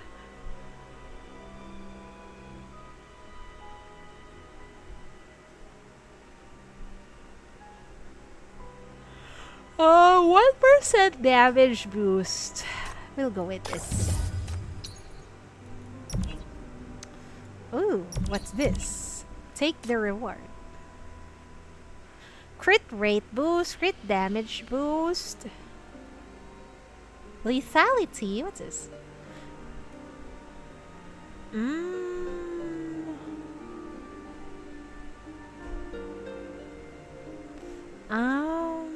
I think I'll go with this one.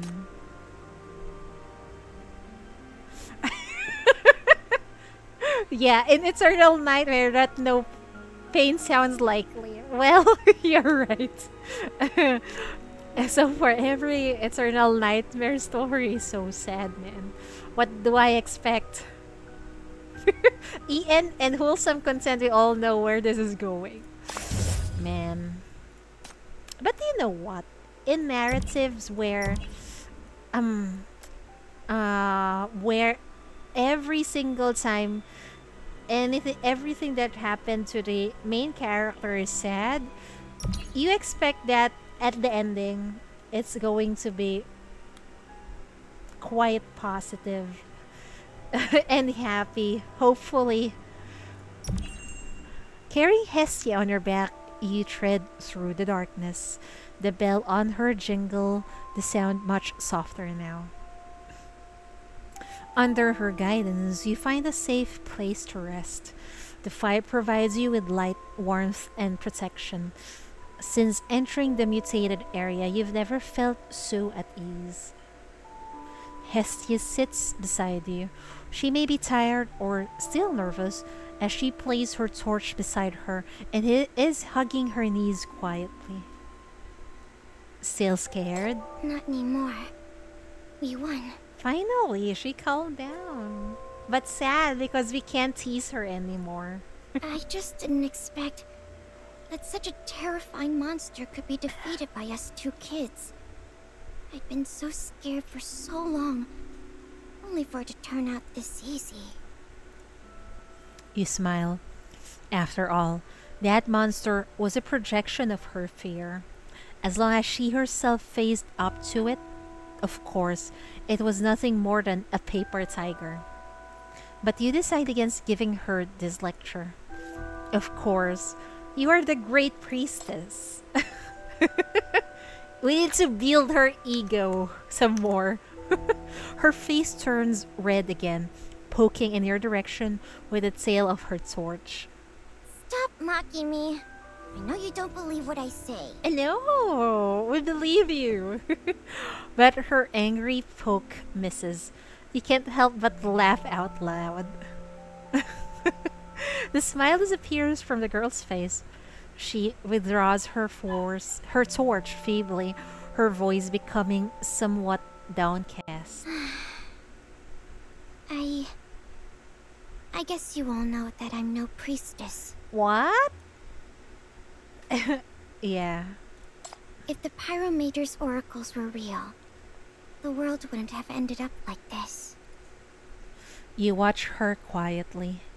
Under the firelight, the girl's eyes reflect a dim color, as if looking into a distant past. I've mentioned Storetown before, right?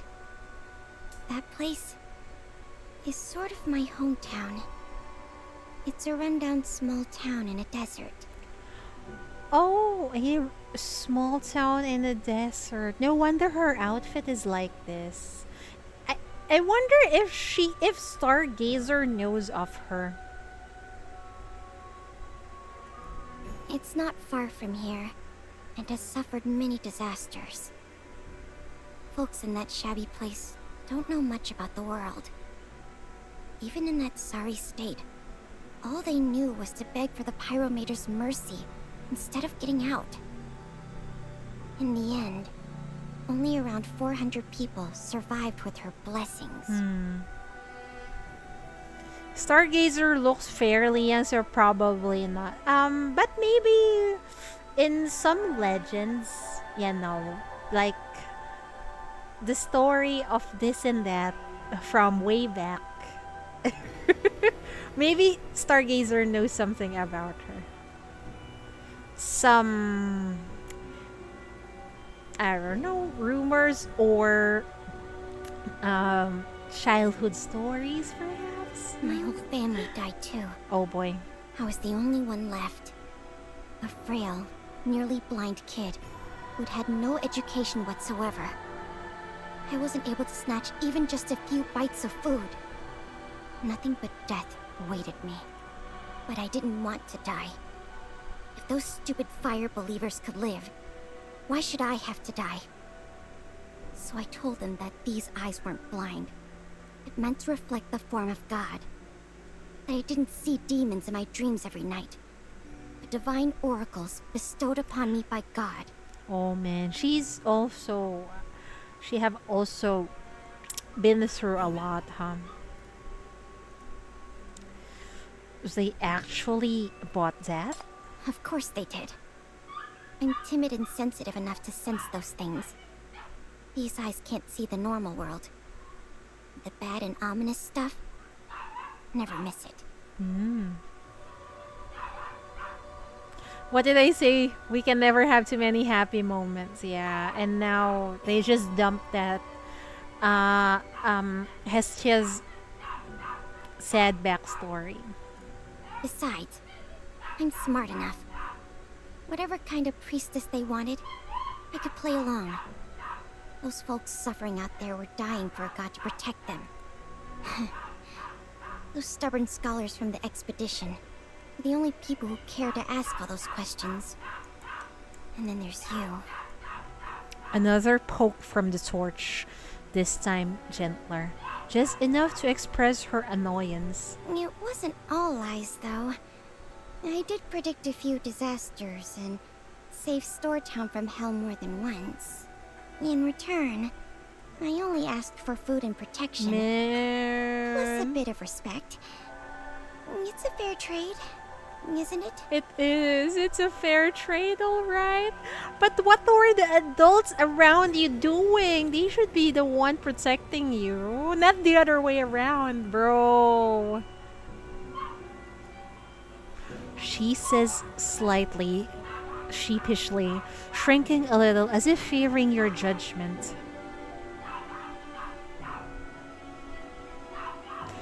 You've made the best out of your situation. Life's tough out there. It's already an achievement for a kid at your age to survive. You're a kid too. Only with better luck. Of course I know I'm awesome. Yes, you are. We need to build her ego some more. But I still ended up here at last.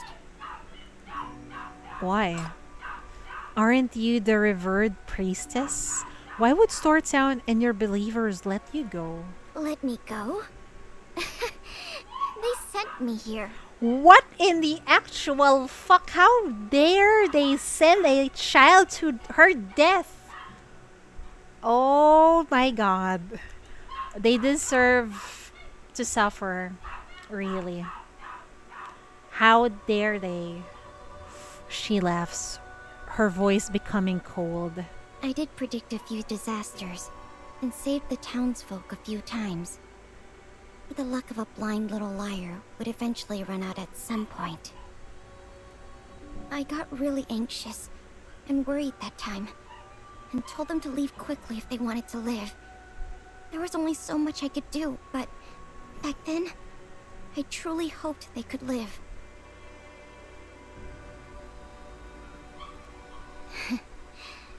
So stupid.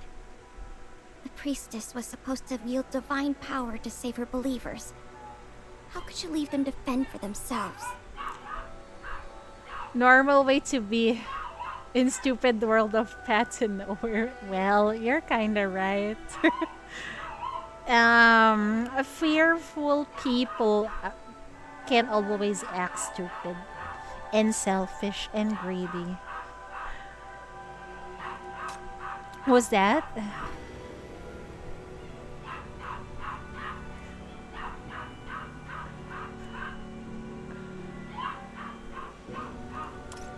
The mayor said since I had proven my power, I could definitely save everyone.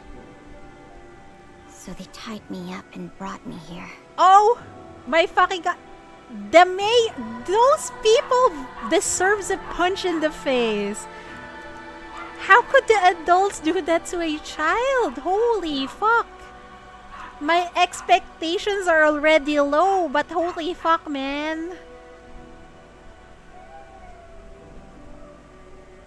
Hello, hello, welcome, White Rose. Average human cult behavior, I know, right? Once they thought that you're useless, they're gonna throw you away. No matter Man. how I pleaded and apologized, they wouldn't listen.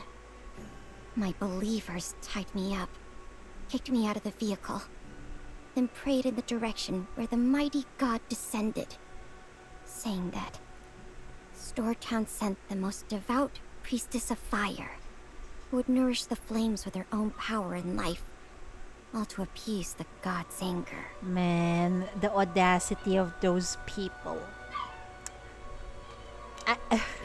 This is going to be sound disturbing, but I think their end was justified. After doing something like this to a child,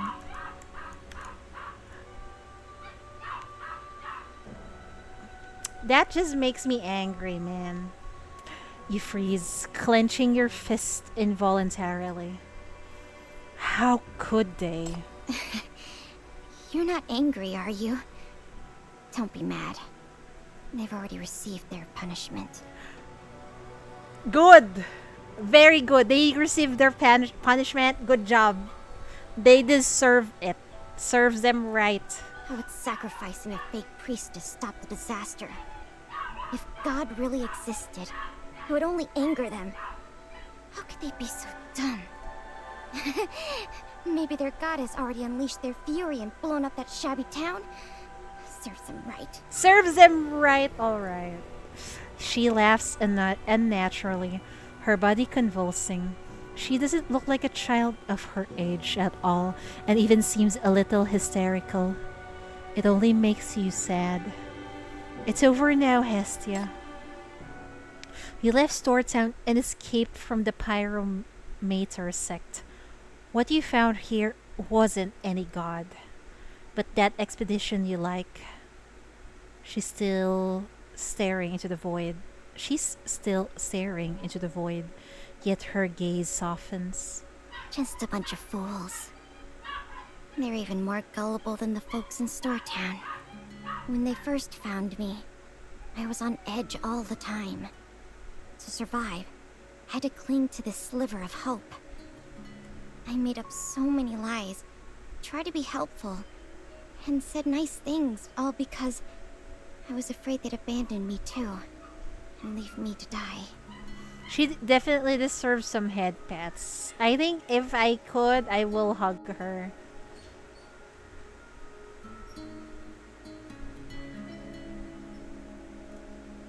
But they never wanted anything from me.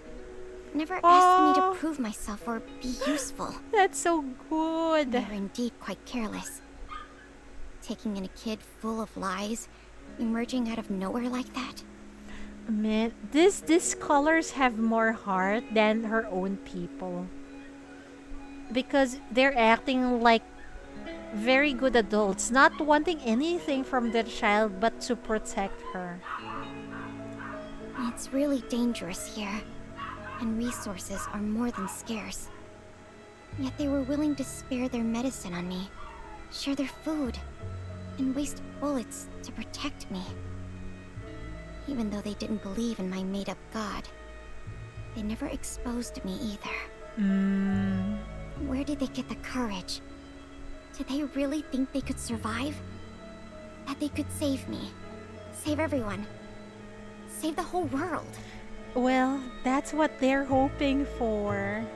And that's what's pushing them through. What a bunch of fools. She says that, but I think she respects them a lot. The girl's voice dwindles. You seem to really like those fools. She doesn't respond, and after a long while, she nods slightly. Why did you split up? You're alone here. Hestia doesn't answer. Did you run into danger and get separated? Still no response. Hestia, what happened? Tell me. This path is too dark and bumpy to walk alone. But now we're together. I'll help you find them. No. It was me. I ran away from you guys. What? Silence. For a long moment, all we can hear is her low breathing. After a while, she begins softly. The perishing star sinks into the abyss. The abyss connects to the dream. The dream brings back echoes. The echoes tell you to follow the moonlight and reach the stars. What?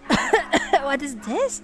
The perishing star sinks into the abyss. The abyss connects to the dream. The dream brings back echoes. The echoes tell you to follow the moonlight and reach the stars. This is what's happening to the chief, ain't it?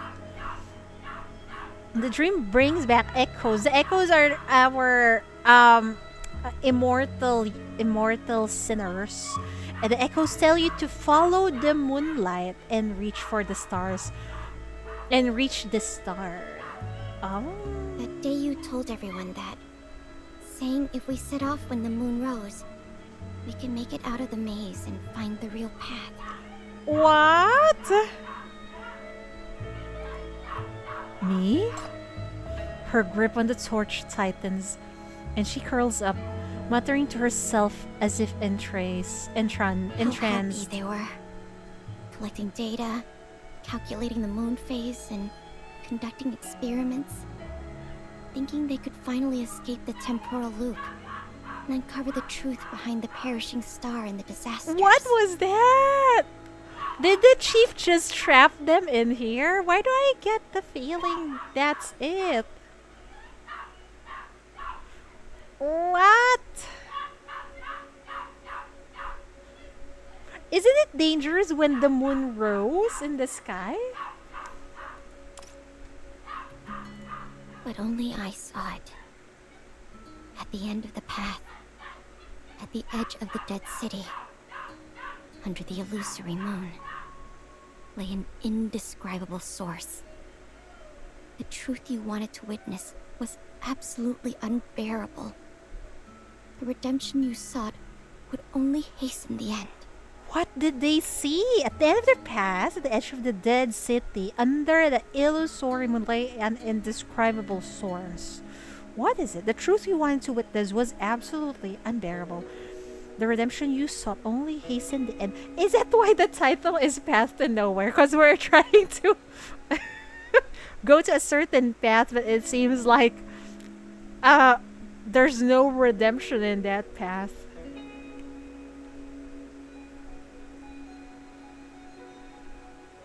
And the guide only showed them the way. The guide showed them the way, but at what cost? I think they died.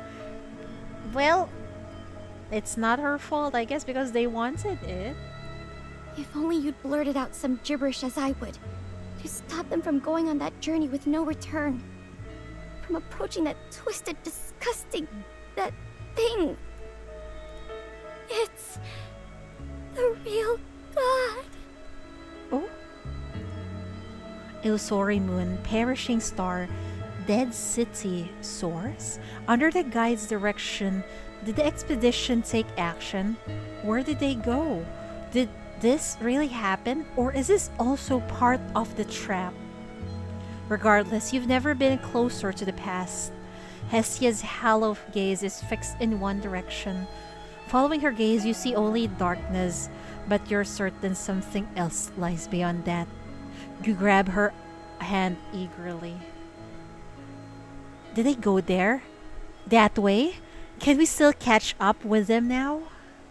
She jerks away, but also seems suddenly irritated. Hestia shakes off your hand. I've told you not to go. Will you ever listen to me? Taken aback, you realize it too late to try to calm her down. She gets riled up. I've said it so many times. Don't go, you'll die. Why won't you listen? Even if I used to lie for a living, sometimes I do tell the truth. Why can't you trust me just once? But have you forgotten all the trouble we've gotten into just because you must wander around and do your investigation? You never listen, and they're just like you. They insisted on going. What could I do? I could only run. Was I supposed to just die with you? I'm not part of the expedition anyway. I don't share your great purpose. it's okay. Man. If that were me, I will let her vent. She deserves to vent. Let her vent. I'm not some great okay. scholar or brave guide. I've never been to school. I don't have any noble ambition or courage. I'm constantly scared by my own nightmares. I can't understand your ideals or find the same motivation. All I've ever done is try to survive. I tell whatever lie I must tell and use whoever I must use. I'm just a selfish, useless, blind parasite. A liar who's abandoned those who have helped me. I want to hug her. She needs a hug. I know, right? She needs a hug. It's okay. It's okay. We will try to protect you. Even though I don't think she wants any protection at all. What she wants is company, really. I was never part of the expedition. Just a coward. Every step I've taken following you guys has been exhausting. I really can't go on anymore. Unable to say another word, she bows her head deeply, leaning against the torch. The young guide, who's been staring into the darkness her whole life, is already broken in body and spirit. You finally make a decision. Then, we won't go. Yes, Kagari! Welcome back. She just needs a break. She does. Maybe we should just chill for now? But at the end of the day, we still need to get out of here. But I think we still have time. Let's not go to look for the expedition. We'll turn around. I'll take you away from here to a truly safe place. Away from all dangers. A place where you can finally live at ease. But what about them? They told me to come and get you. They gave me this powerful red spike so I can protect you. You're lying. She knows. Are you the warden? Yeah, I am the warden. Yes, I'm lying. But if they knew I was here, they would say the same thing. They would want me to take you away. Hestia freezes. You hesitate for a moment, but finally take her hand and gently embrace this girl who's been hurt countless times. Finally, she deserves a hug. Thank you, Chief. Thank you. The world is cruel enough. Even those adults in Storetown didn't find the courage to face the disaster and push a child like you into the fire. So you shouldn't feel ashamed of your fear. The expedition would never look down on you. They refused to leave you behind because of their principle.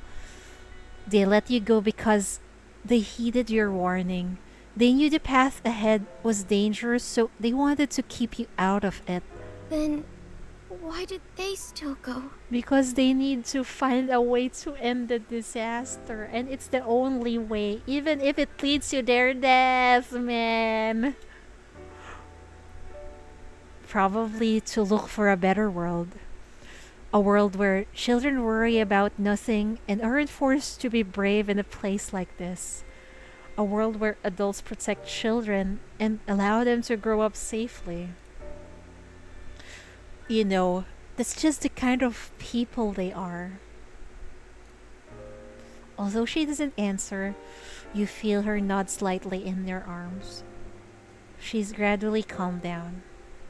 Besides, you're in fact incredibly brave. A real coward would either hide at the camp or run far away. Yet you've come to this place and set up this magic circle, waiting for them to return in the dark, despite being terrified. If I hadn't come, you would have already gone after them, right? Hestia flushes again. It seems you're right. I don't know. I'm not that brave. Even if I really want to find you guys, it would be because I no longer have the courage to be alone. Aww, it's okay to admit that. It's okay, really. You're just a child. Says Chief after taking 2 kids and 3 black rares.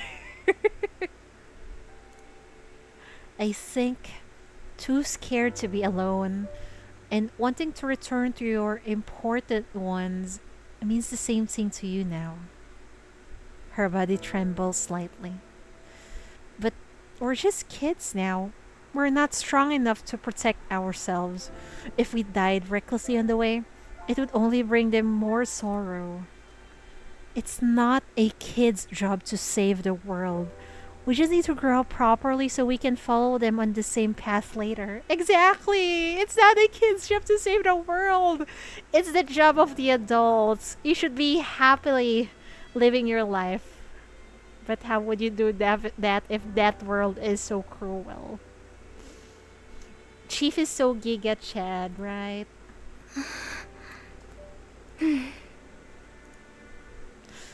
Let's go back. Before coming to find you, I've already figured out the exit. Once we're out, we'll immediately go find the capable adults to rescue the expedition. You've been scared for too long on this journey. From now on, I'll protect you. I hope you won't be tormented by fear anymore.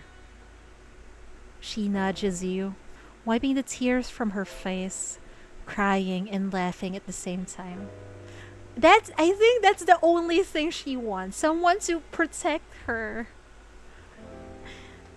Because children are like that, right? They want their parents' protection, their guardians' protection. And of course, they don't want to be alone. Stop trying to sound like an adult. But I'm an adult. You're even younger than me. How come you never seem scared?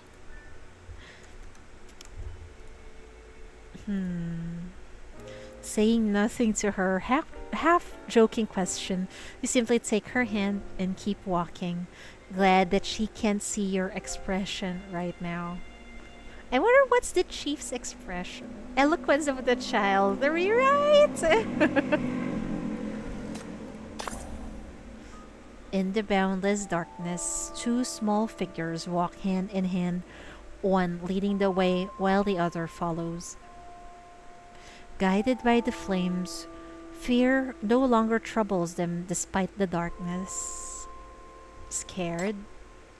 The little torch gives you a poke. You're the scared one. See how cold your hand is?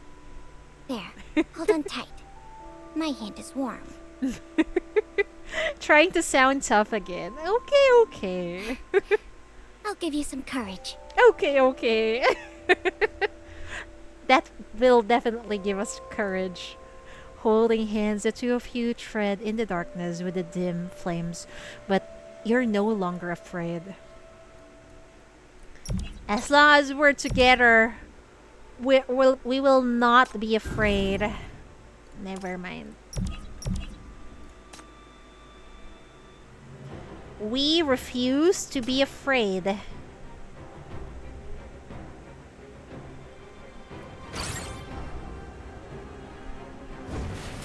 Oh boy. Oh boy. Oh, oops. Burn to ashes! Eh. Burn to ashes! Oh no. We can't. We can't. The mantis is dying. Oh god.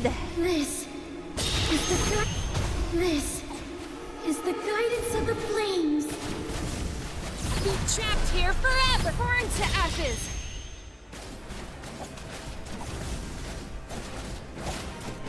What in the actual fuck? Why is it healing? I don't understand.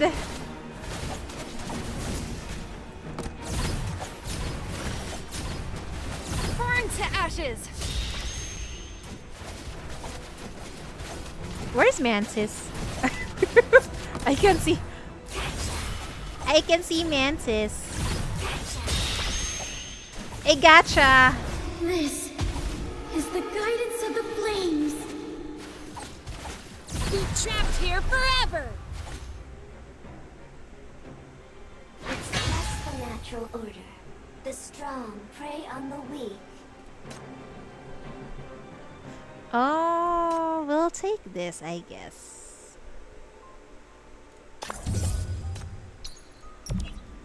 Let's go recruit. Oh, what is Soul Ash? Nightmare points increase by 50. That's tempting, but we'll just recover since we will err in the side of caution. I want reticle. I like reticles. Oh my. Oh, yes. Lady Pearl.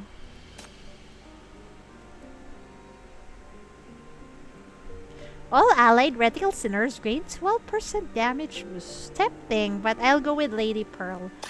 Welcome to Fortuna. Oh, pardon me. That's how I used to start conversations.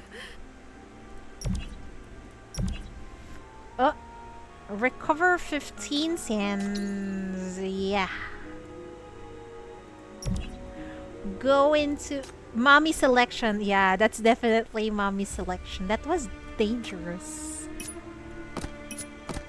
Definitely dangerous for cheateries. Dangerous for cheateries. Oh, 6. For cheateries. If this scene could be reenacted, what would be... Cheateries say so mine. Can we put this here? Oh, we can.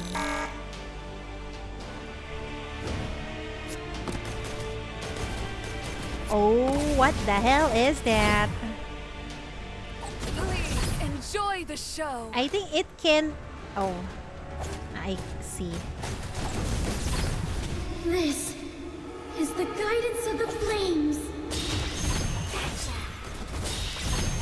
This is the guidance of the flames.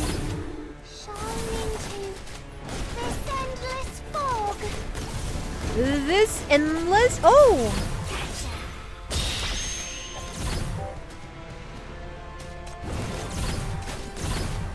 This is the guidance of the flames. What is this? Oh. Thank goodness.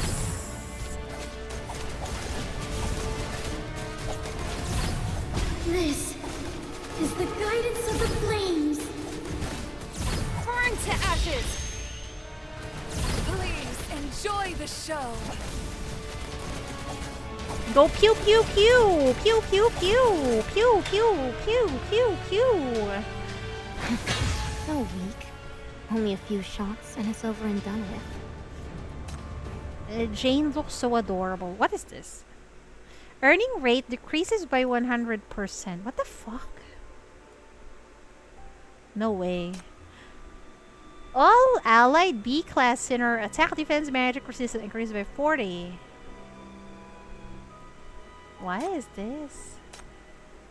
I'll just go with this, I guess. Do I have a big listener?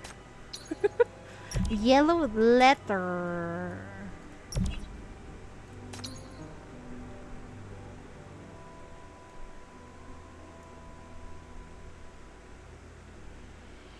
For each type of scar. I'll go with this. What the? Read the letter? Where is it? Is it here? What letter?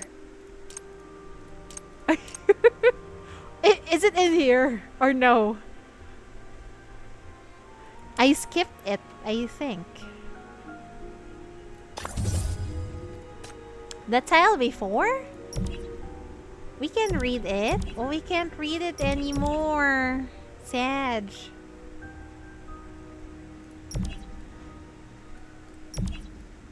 Maybe if when I encounter it again. We've arrived. Thanks to your memory and the flickering flames along the way. I skip it to right. I didn't know you have to read it. Maybe if I redo it, I'll read it. Thanks to your memory and the flickering flames along the way, you return to that initial abandoned camp. Hestia steps forward, carefully identifying the surroundings with touch. Dry food, water, and some defensive gear. Up close, you see plenty of remaining items here. It was a letter for Hestia from the scientists who went ahead. It was story related. I didn't notice. Oh no. Man, that's so sad. And we didn't even get the letter in our bag. Yeah, I think I'll just go back.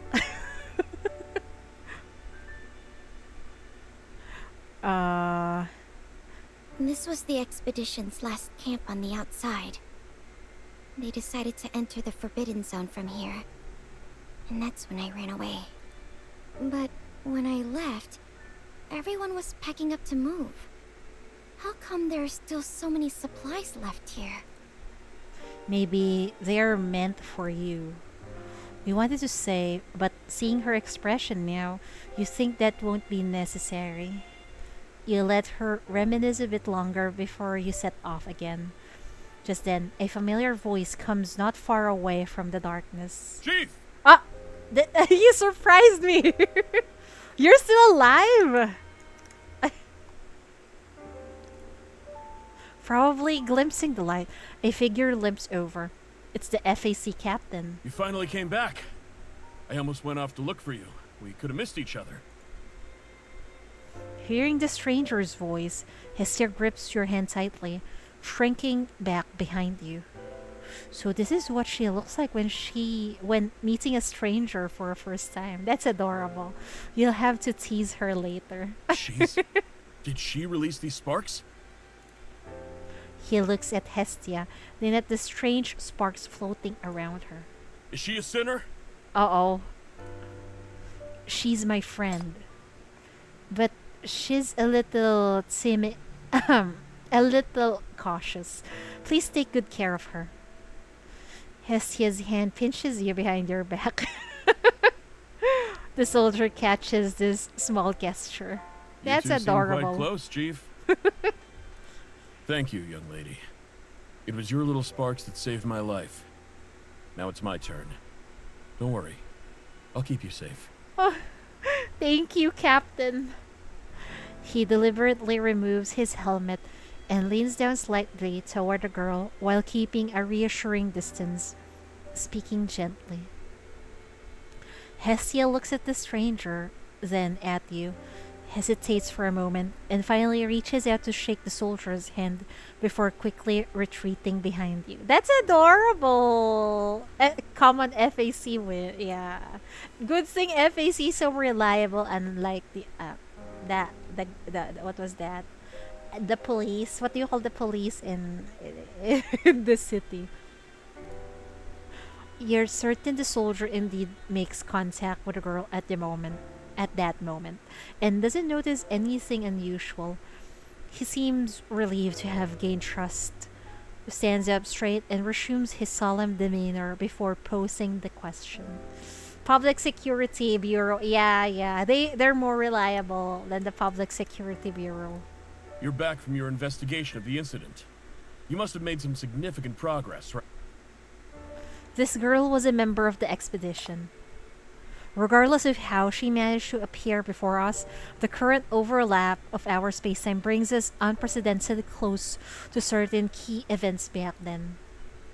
The expedition is now venturing deep into the sea for the first time, approaching the perishing star. Perhaps they're walking toward death, or perhaps closer to the truth.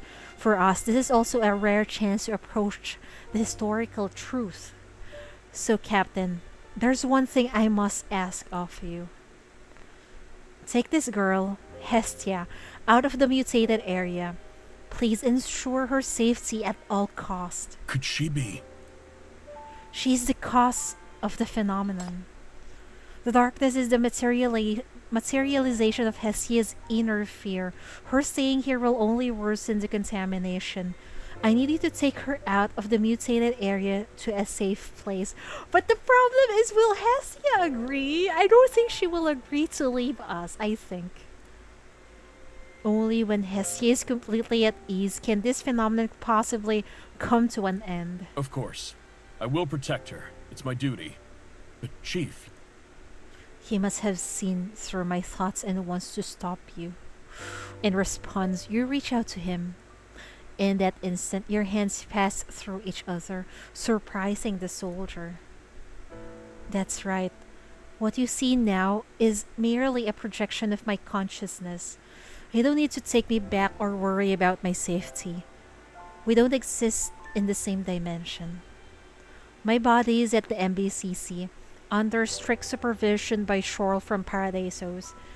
If I encounter any danger or severe contamination, it will wake me to prevent harm. And as long as the phenomenon persists, my consciousness will be brought back here against my will time after time. That's why I must act, and I am the best suited to do so.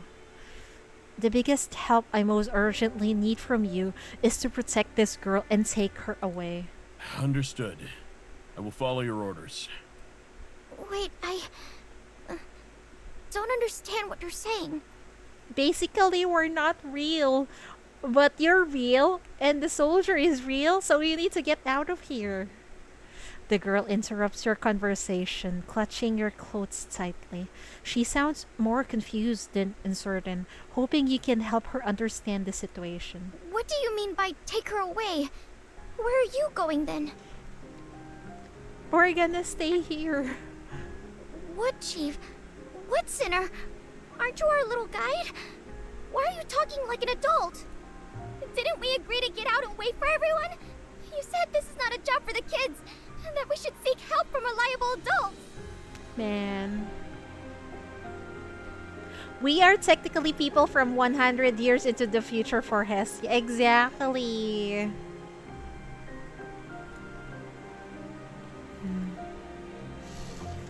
I'm sorry, Hestia.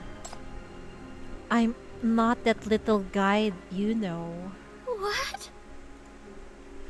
The little guide you know is with the expedition now, leading them deeper into darkness. Whoa! The chief is really there! How did you... What happened to the chief, man? Oh, calm down, Chidori. I don't know. Is the illusory moon trying to get the chief back?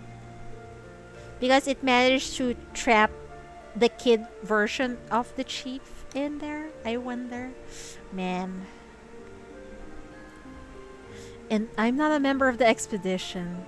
But... the expedition... all those things you've told me... you... She grabs the hem of your clothes, but struggles to reach your face. She can't figure out your height just from hearing your voice. I don't think the guide is necessarily the chief, but they recognize the earring that the little kid, the guide, is wearing. The only people who sees Chief as a child are the expedition members. So it was someone else who was guiding these people to their deaths, I see. You're not... little guide? But the things you've said... and that earring... no way I can be mistaken. You...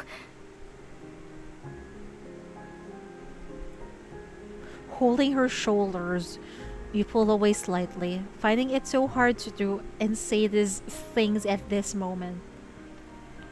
All this are mere illusions. The illusory moon creates these false images that lure and trap us with the desires in our hearts. We must not be deceived by it. Remember our purpose and those who are truly important to us. No. It was just... oh, I see. It was just the illusory moon. Using its... deceiving us. The girl suddenly tenses up, her expression shifting from unease to anger. Liar! You are abandoning me and running back to them! No! We're trying to save you. It's just that we don't have our body. No. I want to get you away from danger and fear. I want you to leave this sea safely. I don't care! Oh my god. Hestia grabs you, tears welling up again. It seems you always make her cry. Don't go. We just managed to escape. Just listen to me once, okay? Don't go back. Just don't go. You'll die. I can't blame her for acting like this because she already experienced it once, man. We won't die. For you, we won't. By the end, the anger in her tone has vanished and she's almost pleading for you to stay. You remain silent for a long while, then kneel before her on one knee. You remove your earring, guide her hand to touch her face, and then release the shackles at the slightest intensity. Hestia trembles. Remember what you feel now, Hestia. This is who I am, an adult venturing deep into the darkness with a weapon to stop this phenomenon and follow the expedition. I'm not that friend of yours, but I respect and admire those you love just the same. This time, you've shown me the way, one that leads unprecedentedly close to the truth. I don't want to waste it like you. I'm eager for them to return. But I can't take you further into it. I can't let you close to that fear again. Hestia's eyes are fixed on you, as if those sightless eyes can suddenly see right through you. After a while, she smiles. Scared, aren't you? You're afraid. I know it. You're lying. You're scared to be with me. No! Every time we get close, you pull away. You're afraid to face me. I know. She misunderstood it. No, that's not the case. Why? You don't hate me, so why? What are you really afraid of? We're afraid of losing you. She can sense disaster in her timeline. The guy did die with the rest of the group when they reached the end. Oh my goodness.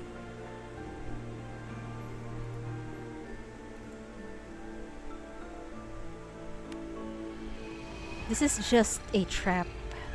They are long dead. This is just a trap to stir up your emotions. Man, why? Do you have to fucking remind us?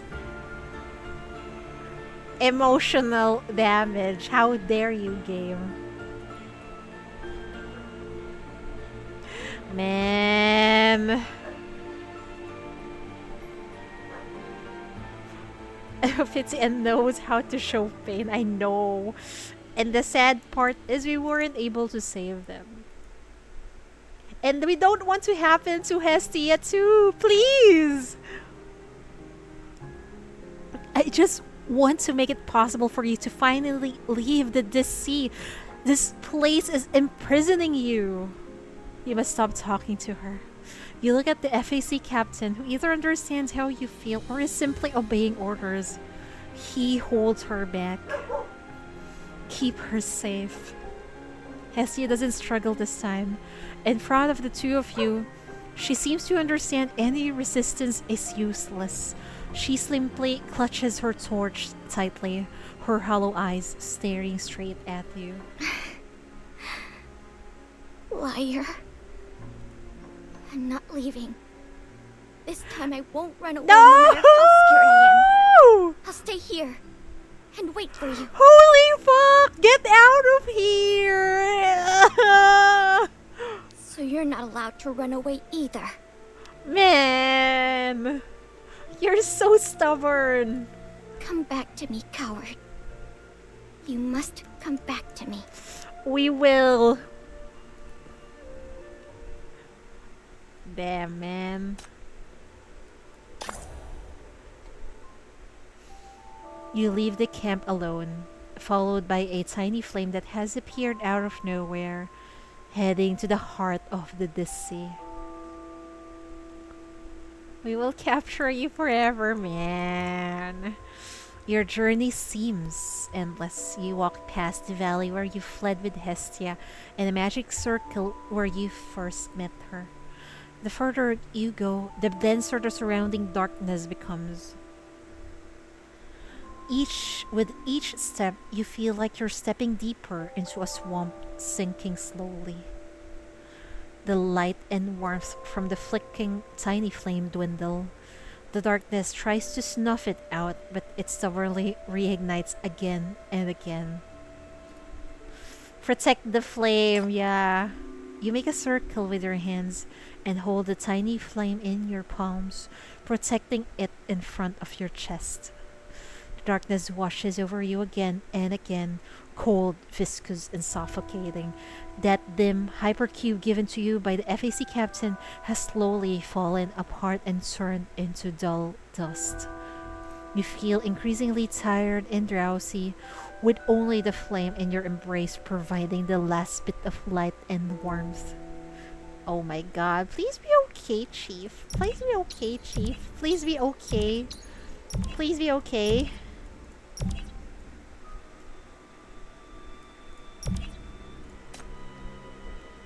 Please be okay, Chief. Don't be reckless. We beg you. Don't be reckless. Please, Chief.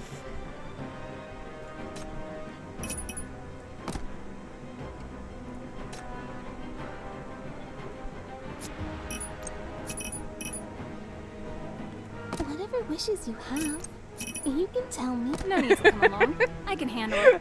Not reckless, Chief is... Not Chief, exactly. I don't think she will...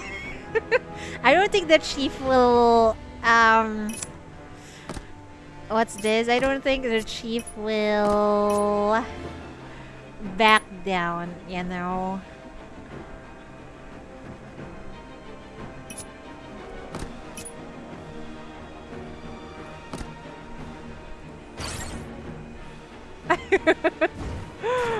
Chief being reckless is... Oh my goodness. Holy fuck. What in the actual fuck? This is the guidance of the flames. Burn to ashes!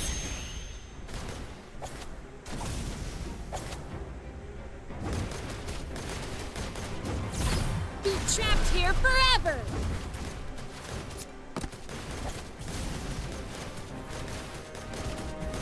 Oh, my healer is way at the back. This is the guidance of the flames.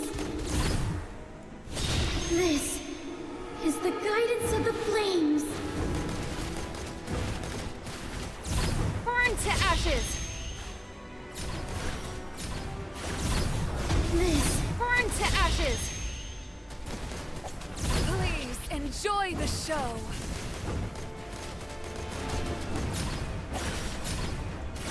Burn to ashes!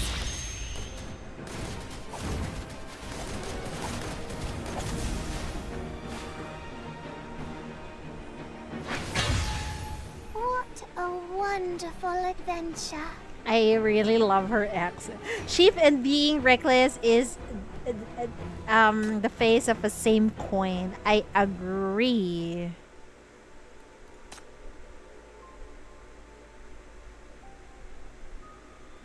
Attack speed boost is actually pretty good.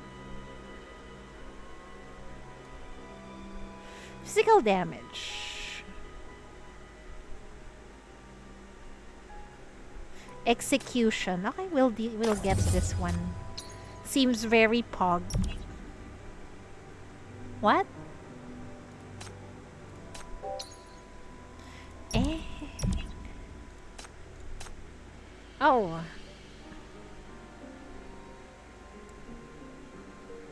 For every nightmare key in the backpack, all allied units gain 3% energy recovery boost. Doesn't seem to be useful for me right now. Oh, so I guess we'll go with attack speed lowered. Yeah, I think this is good. We'll go with this. I'd like to stay in the kitchen.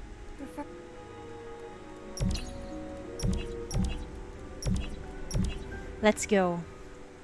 At some point, the relentless dark tides finally recede. A blinding red moon rises from the horizon. Even the darkness cannot contend against it, disappearing without a trace. Where am I? You open your eyes. Under the blood-red light, a vast, dilapidated, humid city instantly fills your view. In this eerie, red city, vague yet familiar figures weave through the crumbling, decaying buildings. Driven by an inexplicable impulse, you advance mindlessly, coming to a broken pillar. You lift the algae off it and wipe away the sticky silt. A name that stares your heart appears on it. City of Maria? What was that? There was really a city?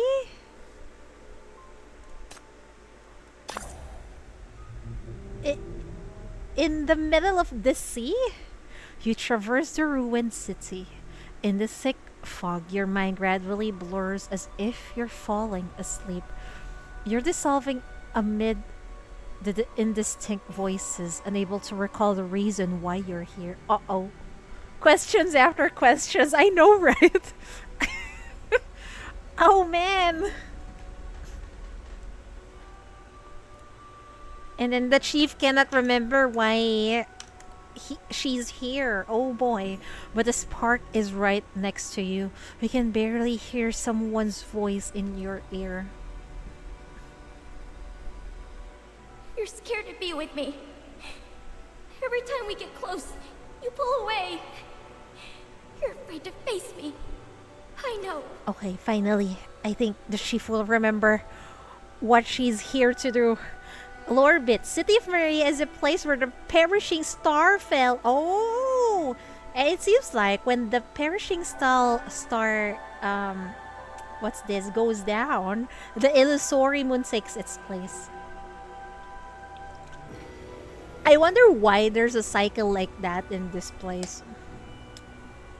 They haven't explained that, right? Why? You don't hate me, so why? What are you really afraid of? Maybe I really am afraid. I'm worried you'll end up like them. I'm scared to watch it tear you to pieces again. Man! But if it's just venturing alone by myself, I can bear it. I'm a grown up now. I won't be a coward again. I'm a grown up now. What does this mean? I don't know. Where did she really meet the expedition team as a child? This is so confusing. Sometimes it seems like she did, or sometimes it feels like it's just an illusion of the moon. I don't know what to believe. That's why I have to come back. I've had enough. I'm tired of falling into traps over and over again. Tired of it using you guys to torture me. I tell myself to stay rational and don't fall into traps. It makes me sick every time I say it. What really happened back then? What's the thing that destroyed you all and came back to haunt me? I've gotten so close this time. That's why I'm here. I must see the truth and identify my true enemy.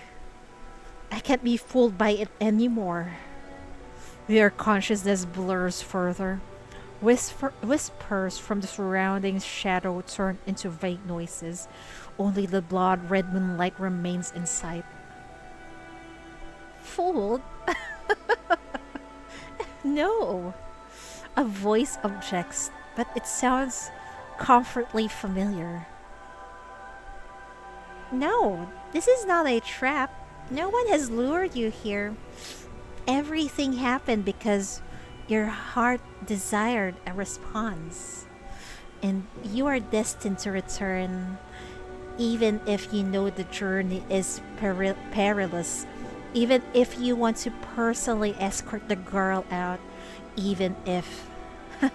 No. From the moment you enter the dream, you've been destined to come. It seems like the chief really originated in here. It's not about courage or cowardice or those trivial missions. Poor child. You're just too sad, too lonely. You simply miss home. So sooner or later, you must come home. Oh God. It's the voice of the perishing, the illusory moon, ain't it? An obscure, oh wait, I didn't see that. An obscure figure appears in your mind. Me? Miss home? Yes, every time you fall into a nightmare, every time you return to the illusory moon, you're brought here by your own longing. You miss home, so you come back. You miss your family, so you meet them. Meet who? The ruins of the city are behind you. Your legs move on their own and you walk on the desolate gray shallows alone. No, you're not alone. Human-like specters hover around you. You gaze at them blankly, trying to make out their faces, which are unrecognizable yet familiar. They seem to want to say something to you or are just muttering to themselves. It's down here. Now we're sure. It's at the bottom. We must continue. We can't stop diving. We found it after so much sacrifice. Giving up at this moment is not an option. The voice sounds familiar yet incoherent. The person seems to be crying. Still holding on, even if we'll no longer be what we are, but we want to touch that shadow, but she disappears into the mist in the blink of an eye and is nowhere to be found. Isn't that Rhea? Oh my god.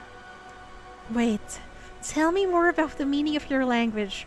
What you saw beyond the boundary on the other side. I believe in your wisdom. I think you've returned to this side of the shore because you have a message to convey. So give me the prophecy and revelation. The shadow poses the question loud and clear into the mist, but fails to get the desired response, instead descending into chaos and merging into it. No, I see no pattern. The model is proving wrong again. All the calculations have gone to waste. This makes no sense. Is there an error in the data? Yes, that must be it. Something went wrong during the collection in the dive. That has to be it. If not, what's the point of everything we've done? Muttering hysterically, the shadow stands frozen, clutching its head in agony. The next moment, with a pop, she explodes like a balloon, bending in with a mist around her. Why are you looking at me like that? Can't the great scholar understand? Oh my god, hold on. My model, something is wrong. Hold on.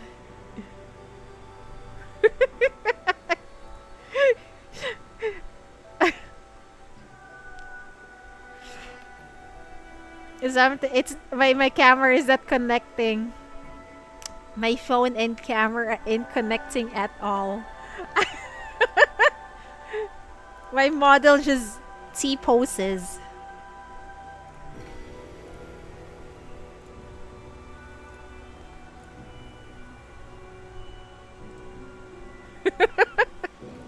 The infamous T-pose, yep.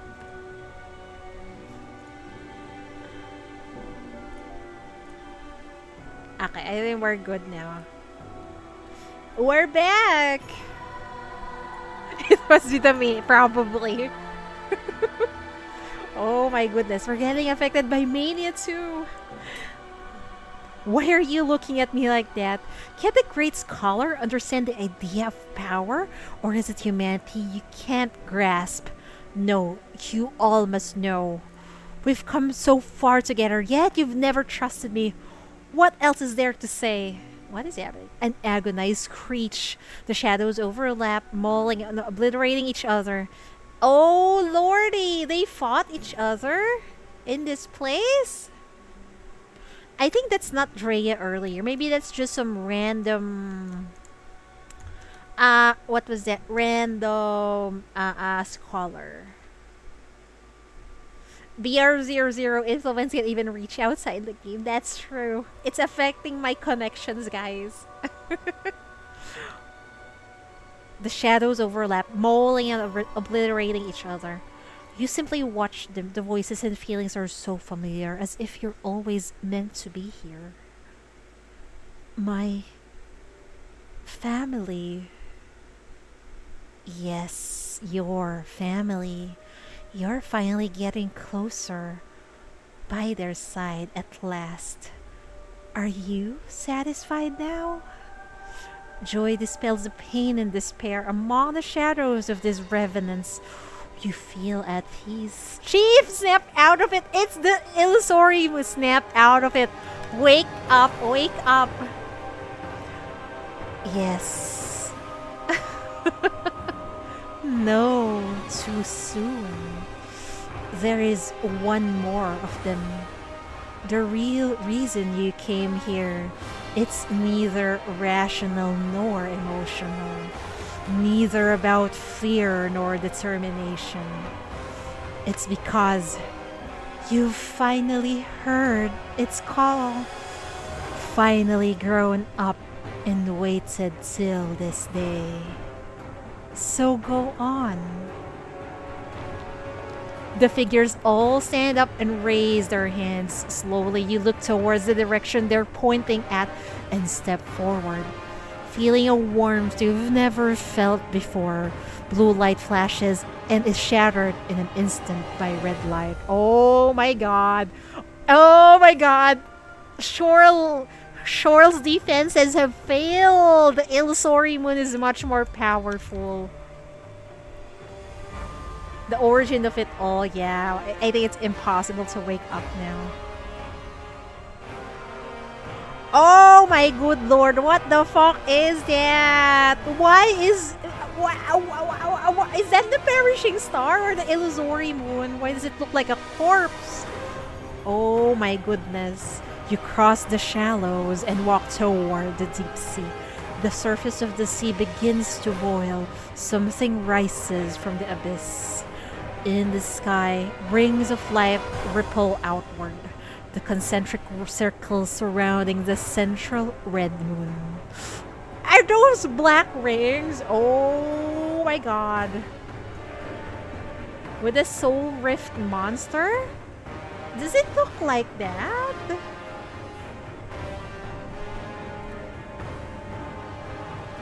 Ah, BR00 Corpus. That's possible. That's possible. The heart. Yeah. Moonlight reflects off the water, paving a red path of light. Gladly you move forward, your consciousness gradually dissolving into the deep sea. In a blissful embrace where all imperfections and insignificance are accepted. Go. Meet your real family. You walk towards the splendor at the end of the light path, like an infant returning to the womb. Oh boy, what's this? Uh-oh. Oh no! Emergency! A major shock occurred in the illusory moon zone. The phenomenon area is shrinking, but its intensity is skyrocketing. SHP's 13's mania index has surpassed the threshold. Force revival has failed. The readings are stable until a moment ago. Can FAC verify the cause of the sudden change? No, the wave charts are a mess, but the frontline squads have entered the mutated area and are doing their best to stop the mania. Oh my god! I see. Shoreless are trying the revival protocol. Use as many hypercubes as needed. Do whatever necessary to bring her back. There's only a 15-minute window. After that, disposal will be mandatory. What? No! Oh, this people, how dare you? Don't kill the chief! Holy shit. This is different from previous instances. If number 13 breaks down now, it will be a real catastrophe. Also, the reunion CB text probably talk about what is happening right now with Chief. Oh my god, really? Oh, is that why the quote-unquote sister said we'll meet each other again, sister? Right? Oh god, is this it? Oh my lord.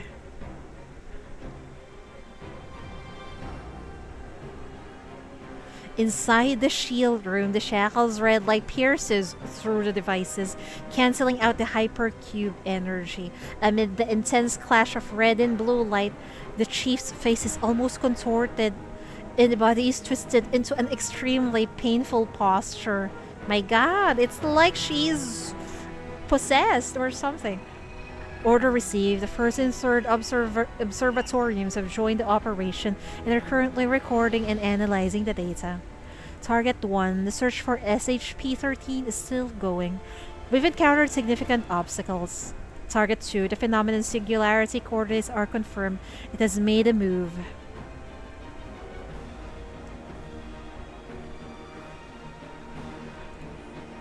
The girl jerks her body up, but the irrepressible fear turns into a fearful shudder, almost crushing her body. That idiot! Oh god, yeah, the chief is such an idiot indeed. Oh! Oh! the suspense is killing cheatery. What's this? Eh?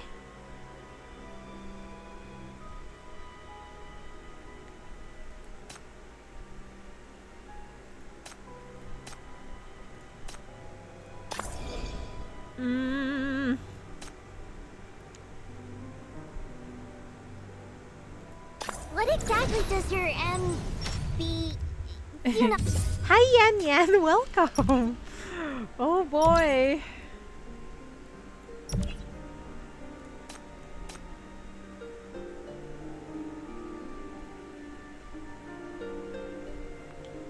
We don't need Lin anymore, right? Welcome! Only 100,000 discoins for a song by me. We summoned a scammer. I guess we'll go with this. Uh-oh, I don't like the sound of that. The boundless darkness is suddenly surging, filled with cries, laughter, and the bloody sound of flesh getting torn apart. Hestia's stomach churns. She grabs her torch and stands up, only to be yanked back by a pair of broad hands. She then hears a series of gunshots. A muffled sound, followed by a powerful gust sweeping past from behind. A terrifying thing is hit and sent flying, landing in the distance. The clash of metal, heavy breathing, liquid dripping onto the ground. Don't wander off. The situation has escalated. The monsters have multiplied, and mania is intensifying rapidly. It's not safe here anymore. I'm taking you out now. Good job! Take her out! Hestia's voice trembles out of fear or emotions. No way! I need to find her! That idiot got caught! She's trapped! It won't be long before she's taken away altogether! Then she'll... It's impossible. You can't do it under the current circumstances. We simply can't get through this high-risk area on our own. We must leave immediately and contact support so they can send reinforcements.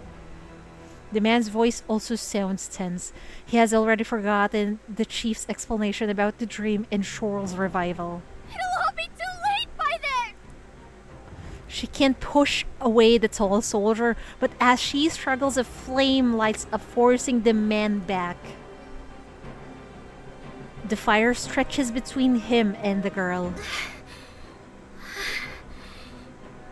What is this? Where did this fire come from? Listen, kid. You need to stay calm. The flames burn through his damaged armor and sear an old wound, making him gasp. Hestia hears it and probably also smells the burnt flesh. She instinctively tightens her grip on the torch, the realization of hurting someone filling her with panic. Using this kind of power near Dissy is very dangerous. Mania might backfire on you. Chief's not here. Nobody can help you control it. I've promised Chief to protect you. Please trust us. The FAC will surely bring Chief back.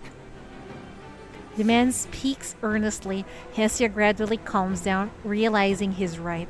Her consciousness is indeed slowly growing heavy and murky. She witnesses a horrifying scene. The illusory moon expanding rapidly. The dark sea churns. The ghosts of the dead city howl.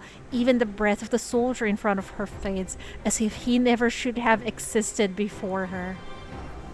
Once she calms down, a single strong thought remains in her heart, compelling her to make an immediate decision. By then, it will be too late.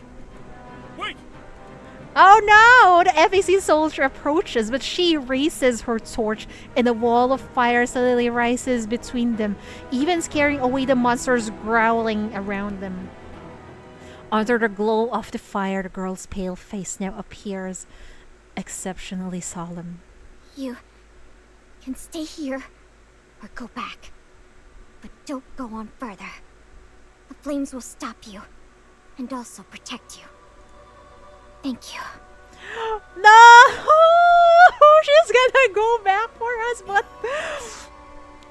Man, she steps back, leaving the camp left by the expedition for her, heading deeper into the sea.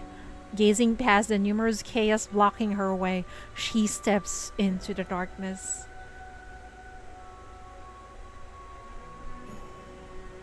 This spark is your strength as well as your courage. Hestia takes a deep breath, steadies her trembling body, and walks into the darkness. Girl!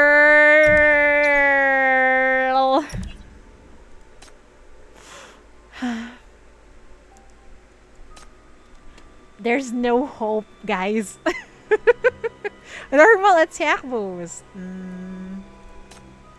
It must have been very hard on you, you poor thing. You've done well. I'll take it from here. We have no choice but to go. I mean, she has no choice but to go in order to save the chief. The chief is such an idiot. Idiot!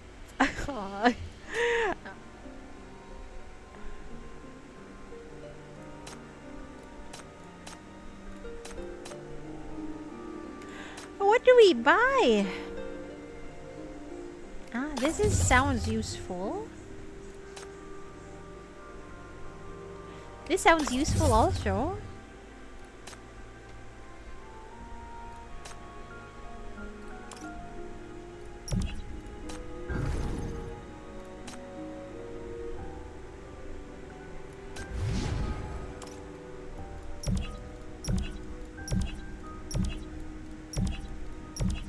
Oh my god, why is it red, guys? What's happening? I am afraid. Trap triggered. We have no choice, man. What was that? What the? Oh my goodness. She treads alone in the dark wilderness, losing track of how long or how far she has gone. The mere act of advancing in the somber mire is exhausting all her strength. Likewise, she can no longer clearly recall those restless ghosts hindering her in the darkness. Go and confess that you've disrespected God with blasphemous thoughts, and now you'll atone for your sin in exchange for Store Town's safety. You fell into my trap card, yeah. In a daze, the girl finds herself back in the town center, below the circular altar. The townspeople faces are twisted as they make desperate and cruel prayers. The worshippers cry and shout, their faces filled with different emotions: fear, despair, anger, but not a shred of reverence. Countless filthy and horrifying hands reach out to Hestia, almost drowning her. If you're a real priestess, sacrifice yourself to God. If you're fake priestess, then give your life as atonement. Choose your fate. What kind of choices are those? You're just a blind kid who can't survive without us. You should fear us. Please us, beg for us protection, for our protection, because we are the brave and strong adults. These useless adults. Don't touch me! She swings her torch and the fire rises instantly, dispersing the stubborn shadows around it. What kind of adults are you? Exactly! Pathetic cowards who could only rely on a kid when disaster struck. Why should I fear you? You're nothing to me! You go, girl! The nightmare shadows catch fire and turn to ash. Finally, she can catch her breath. Time is running out. Hestia quickly steadies her breathing, steps over the ash leaning against the torch, and presses onward. This is how she's come all this way. I'm no longer afraid of you. I need to keep going. I'm going to find those who are most important to me. Man, she's grown up too fast. Our daughter have grown up too fast. Following her closely, barely audible whispers emerge from the darkness. Those who are most important to you? Don't listen to that illusory moon! Are you talking about them? The ground suddenly collapses under her feet. Hestia slips and tumbles down, feeling a sharp pain in her ankles as she falls onto a pile of mess. Several figures approach. This feels familiar. Yes, it was when she first got banished from Store Town and left to die in the Forbidden Zone. There she met the expedition at her last breath and was taken in by them. Tears instantly fill her eyes. Hestia struggles to her feet, wanting to call their names, eager to tell them all about her terrifying journey to reach them, but the figures speak first. Her arm though, I know, right? She's becoming infected by mania. I hate it in here. No one asked you to come search for us. She hears the dark, eerie echo so malicious it makes even her heart shiver. You're a liar. Nothing you say is true. You're always planning to escape and slow us down, aren't you? Say something! Admit all the lies you've told along the way. all the things you've done, how you've betrayed us selfishly and ungratefully. You're weak and useless. You've never been one of us, just a burden, a parasite. The expedition doesn't need you. Crawl back. I don't need you to tell me that. She gasps for air as something heavy presses down on her. She stands with great effort with a torch, the only thing keeping her upright. I know I'm not worthy of them. I will apologize. But not to you. You go, girl. She's grown too much. My. It's a short time. It's only been a short time, but look at her character development. They refuse to leave you behind because of their principle. They let you go because they heeded your warning. They knew the path ahead was dangerous, so they wanted to keep you out of it. You know, that's just the kind of people they are.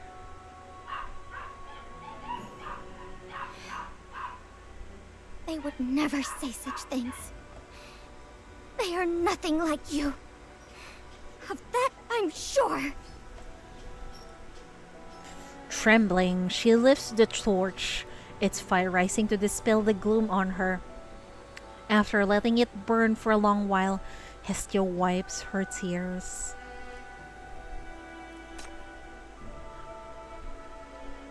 Time is running out. She continues on, using the torch to support herself. Don't look back. You must not look back. Muster the courage. You must move forward. She repeats this to herself over and over, relying on this nascent, fragile courage to keep going. And above the darkness, in the sky she cannot see, the red illusory moon waxes, watching over the girl from high above. Yes. Don't look back. You must not look back. Go and find the real them. Man, that fucking moon just wants to trap them both. You will reach the truth. I wonder what is the truth. How long has it been? The ground under her feet is no longer muddy, but like a stretch of shallows. Hestia's mind is cloudy, but her vision is clear. She sees a red, bloody path extending forward. Under the red moon, in the crimson sea water, dozens of ashen, bloated bodies float in disarray, their faces frozen in the last moments before death. Bro! Isn't it traumatizing to see dead bodies floating? And this is just a little kid. Holy shit. Yet Hestia can hear their voices. You were right. That thing, no one should approach or see it. It's a path of no return. So everyone is dead now. This is the outcome you foresaw. Guide, why did you come here? Do you want to change something? I saw a webcomic on Facebook where all the sinners get infected with the illness that make them back to being a kid, and they are so damn cute. I think I saw that one. I think it's from I think Angon, the artist is their name on Twitter or X is Angon or something like that. I think it's them. She doesn't have the strength to answer and simply continues walking. Ahead stands a familiar figure bathed in red light. You know it's fake. So why are you still so scared? You're even more skittish than before, Hestia.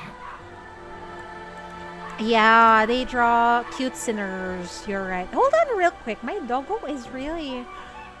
the puppy is crying like anything. I'll go give him back to his mom.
I'm back! Finally, some peace and quiet. Okay, where were we? You know it's fake. So why are you still so scared? You're even more skittish than before, Hestia. Back then, all you needed to worry about was your own survival. What are you afraid of now? Your fear is so deep. It has bred this vast darkness. Don't you dare use the chief's voice and face. I'm afraid they might die. I'm afraid that can't be helped. Uh-oh.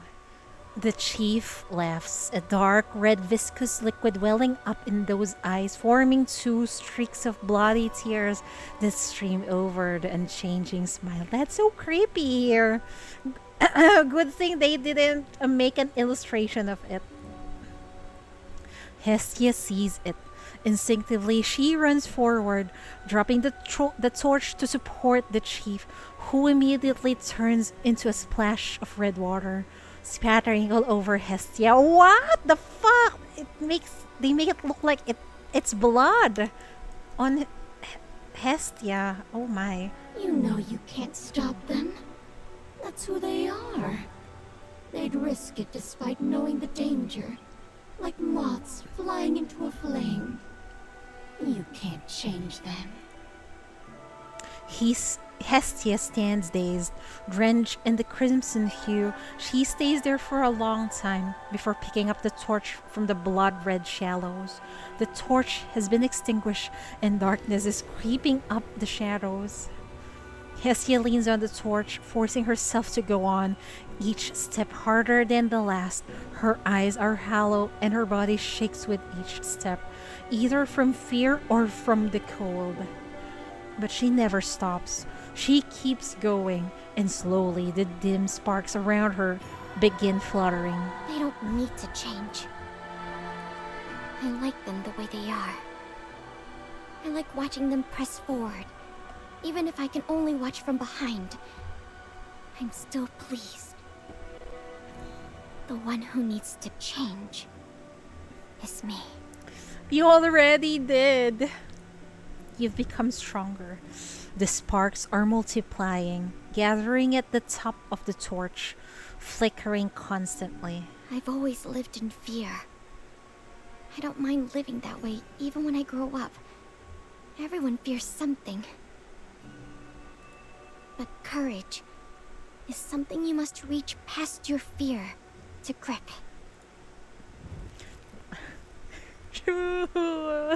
She's so cool.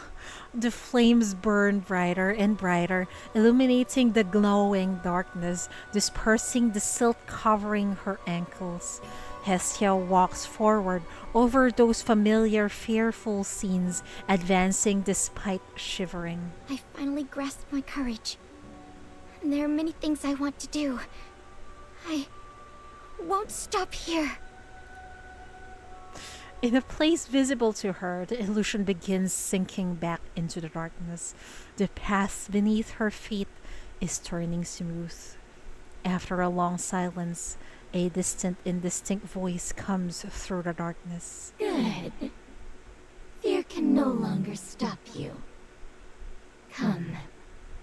I shall return your eyes. What? The voice is so lofty, she can almost hear a disdainful sneer. I invite you to face the truth.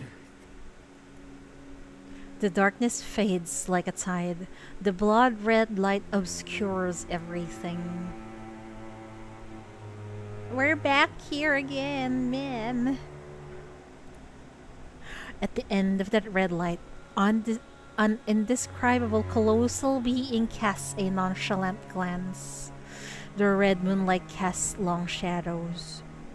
Her shadow writhes and whispers to her. Ancient memories begin to revive.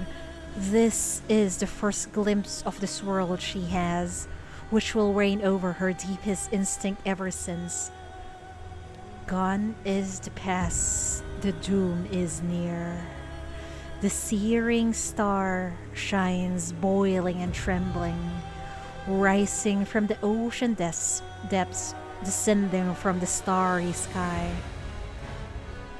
Omnipotent, omnipresent, rising it is and rise it will, returning us to the blissful gloom. Hestia opens her mouth but is unable to utter a word. She wants to step forward but her body is frozen. As if only now, realizing her grave mistake, she questions why she's returned. The frail human girl trembles, clutching the torch, but the flames in it are just like her brief and futile determination. Extinguished easily. You finally understand, Hestia. For you, courage is the poison. No! Don't you dare say that to her. Man! This is so frustrating because we can't help her. What in the actual fuck is this? Shadow Cradle? The Shadow Lord feeding on fear, who's the source of all shadow evils. Man. Of course we let Hestia deal with this little shit. If this scene could be reenacted, what would be your choice? Oh, are we going to beat up the bad guys? Oh boy. Surely I'll give those baddies a taste of fire. It's getting foggy. Let me see. It's getting Where should I foggy. go have fun today? It's getting foggy. Oh my. Someone's about to be preyed on. Ah, this can actually be useful here. We can remove this and put this here at the back. This can heal, right? Ah. No, it doesn't. I hate it. I thought that's a heal. Never mind.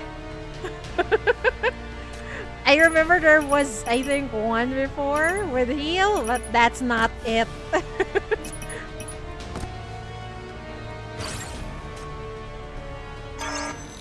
Oh wait, we forgot this.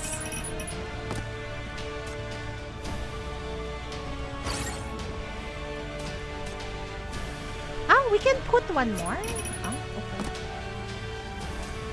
Why not? Sure.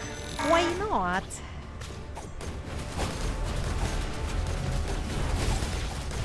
What in the actual fuck is that? Hey, be useful. Attack. Oh my god.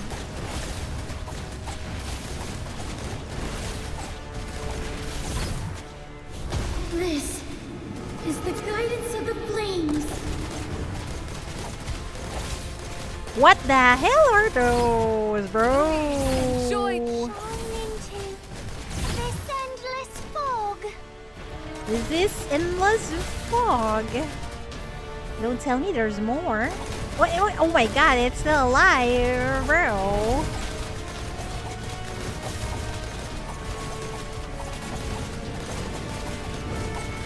What the hell?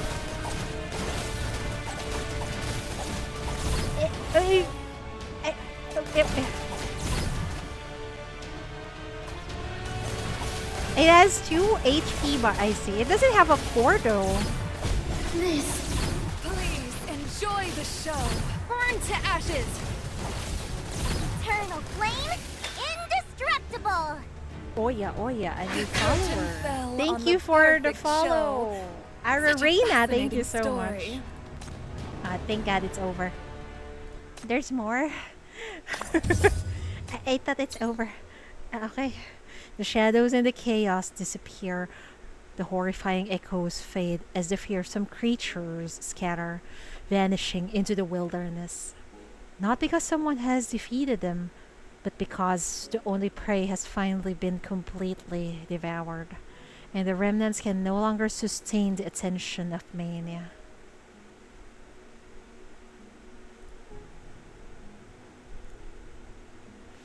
The empty shell of her remains in a gazing position, but can no longer see, hear, or feel anything. Man! Oh man! What happened to Hestia? The tears have dried up, and she can no longer move a step forward. Finally, Hestia kneels under the illusory moon, letting the red light permeate her hollow eyes and body. Oh no. Have a great stream. Thank you so much. Thank you for dropping by. The night is so heavy and vast, requiring no effort to crush the brave scholars or the young, timid soul.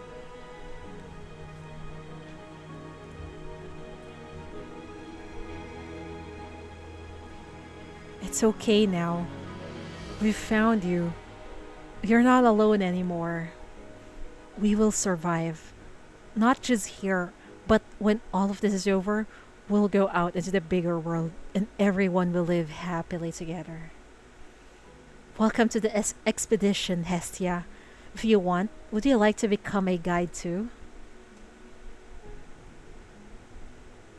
Memories flash through her mind and then shatter, weathering and fading quickly.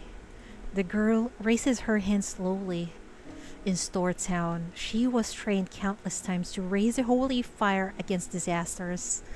In the expedition, she held up the torch many times at the camp, hoping her loved ones would soon return safely.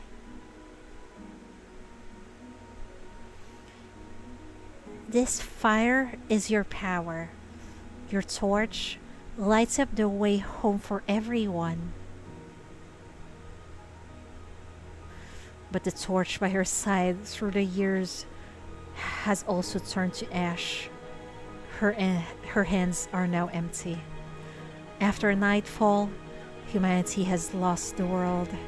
Only fear spares the insignificant humans a possibility of life, teaching them reverence, guiding them to flee. God favors Hestia, and fear is the wisdom and gift bestowed upon her. And this is the consequence of abandoning it. Because she's realized even the brave little punk fears something.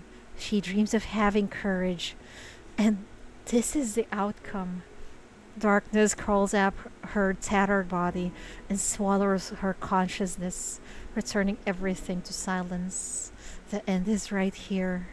At that moment, she laughs dryly. No! They really have to show this to us, man. The dregs of her courage or despair turn to overwhelming madness.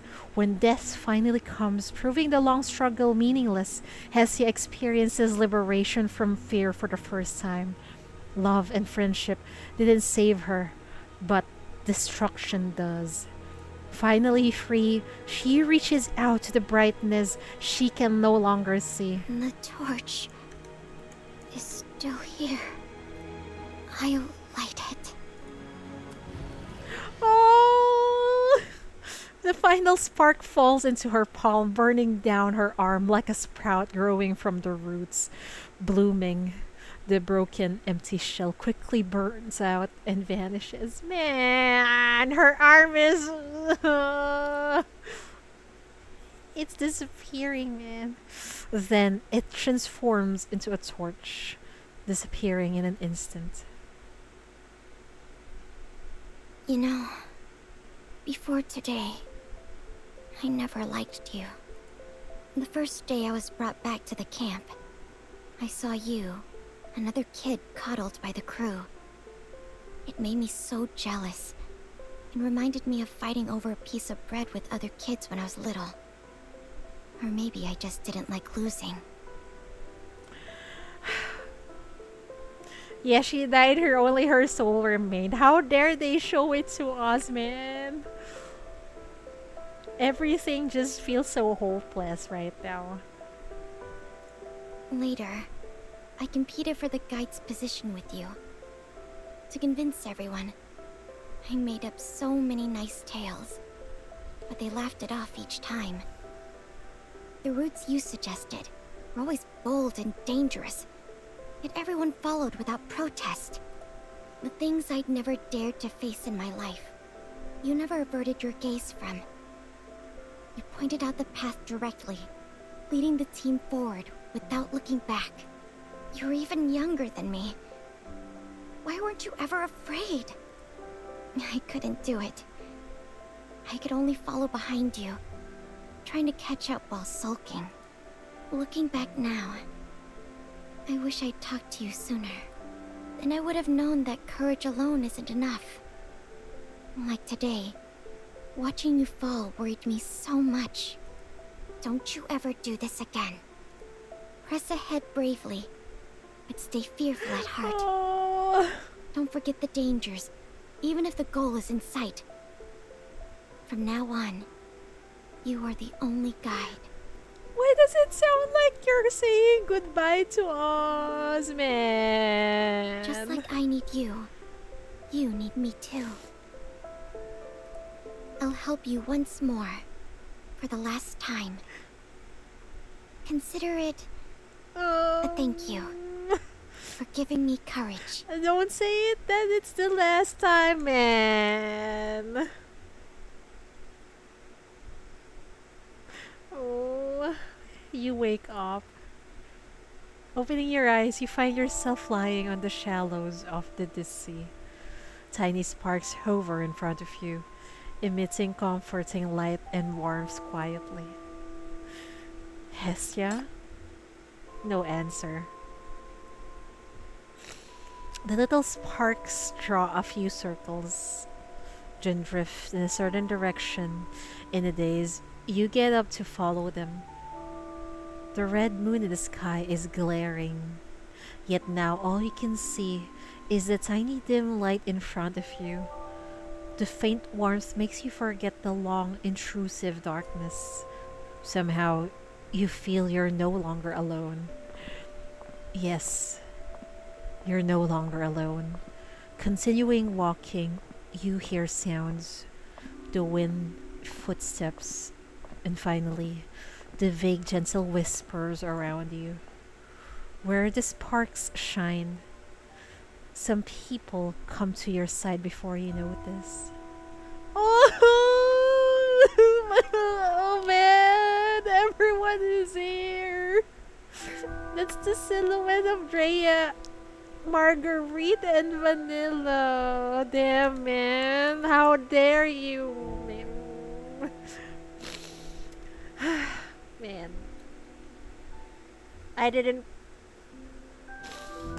prepare tissue, guys. I'm sorry.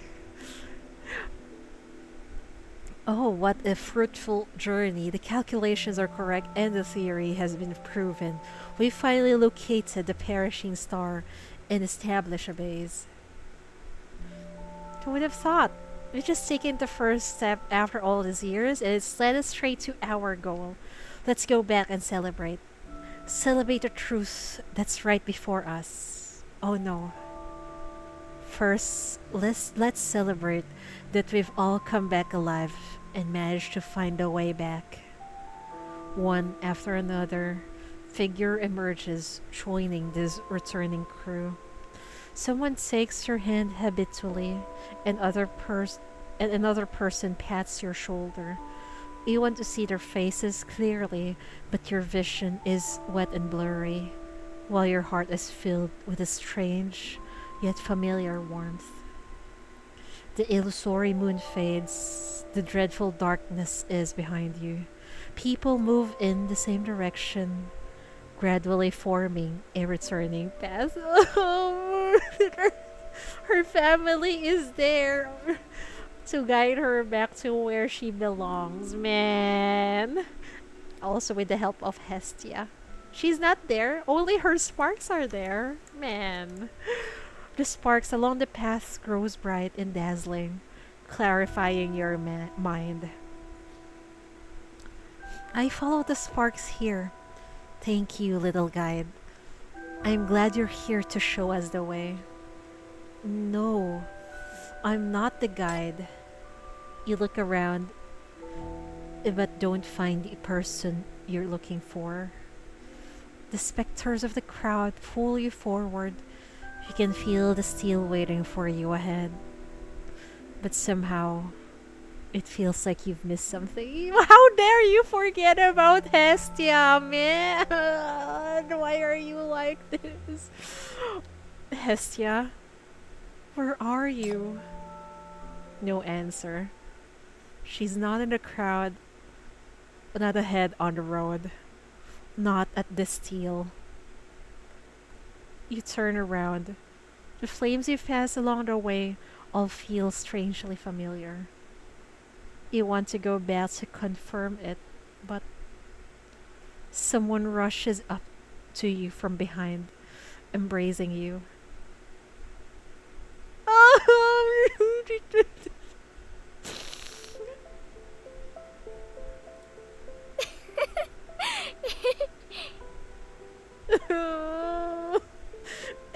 I know it's too beautiful, and it's sad because we know she can't come back with us, man.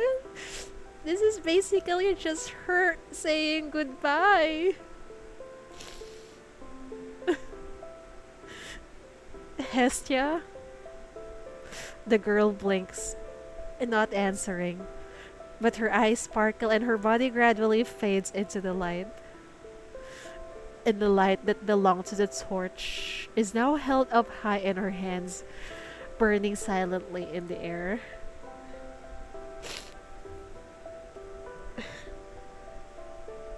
In the blink of an eye, the joy of reunion turns to ice.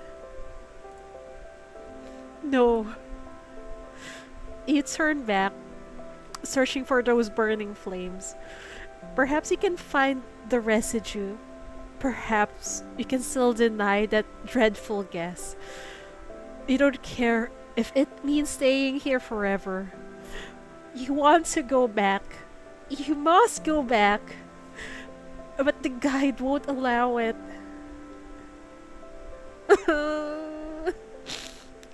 Hestia pulls your arm, dragging you back to the original path, giggling as if mocking you for straying. Her pace hastens, and you simply can't resist the pull of the frail body. In the end, the two of you are running. The sparks fall to the ground, blooming into a field of flowers. The specters following you along the way gradually stop, waving at you as if it's a farewell. Man. No! The music gets you exactly, me too. The path is bright, warm yet short, quickly coming to an end. Waiting for you there is the nameless steel, the exit of the dream. And your last companion lets go of your hand. Hestia! Hestia doesn't leave you. Even as the light erases her silhouette, she's still jogging after you, smiling and waving at you until she disappears. She says something. Don't worry.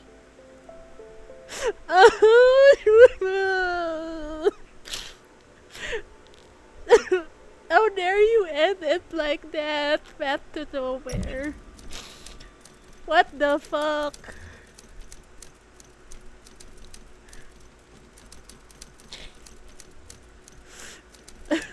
This is sadder than the other endless nightmare stories, man.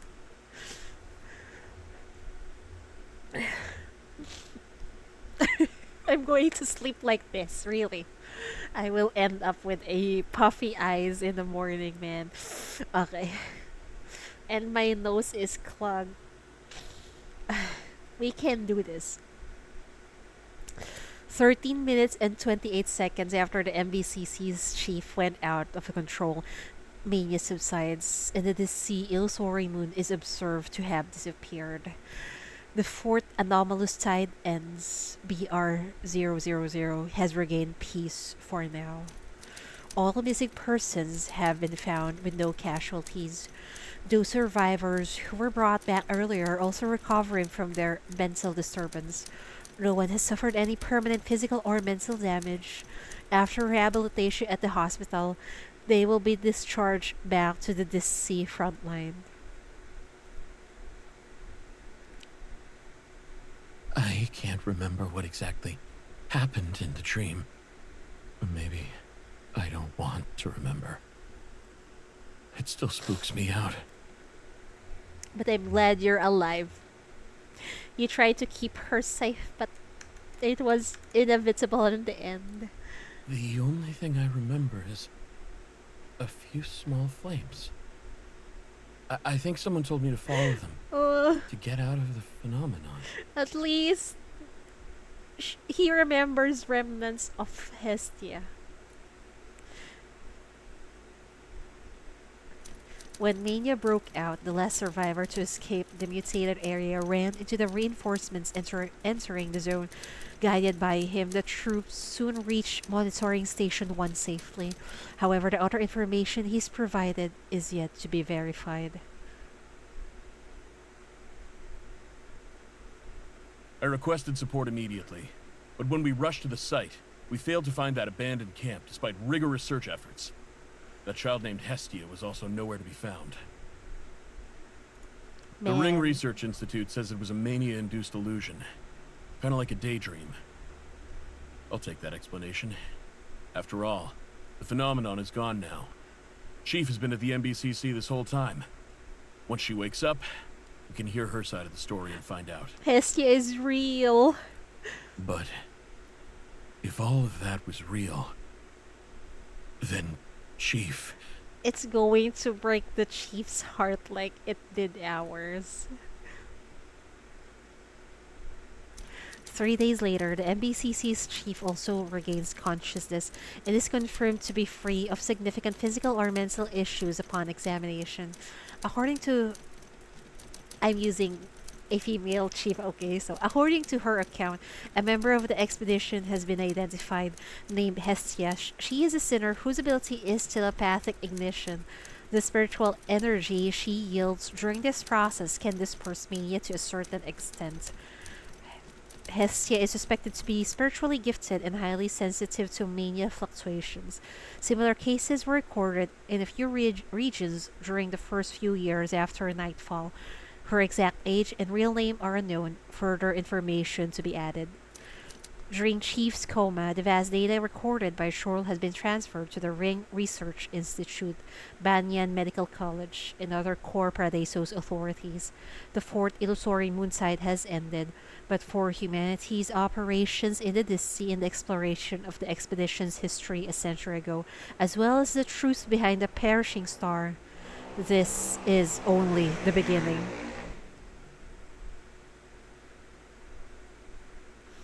You open your eyes and see Shorl floating before you.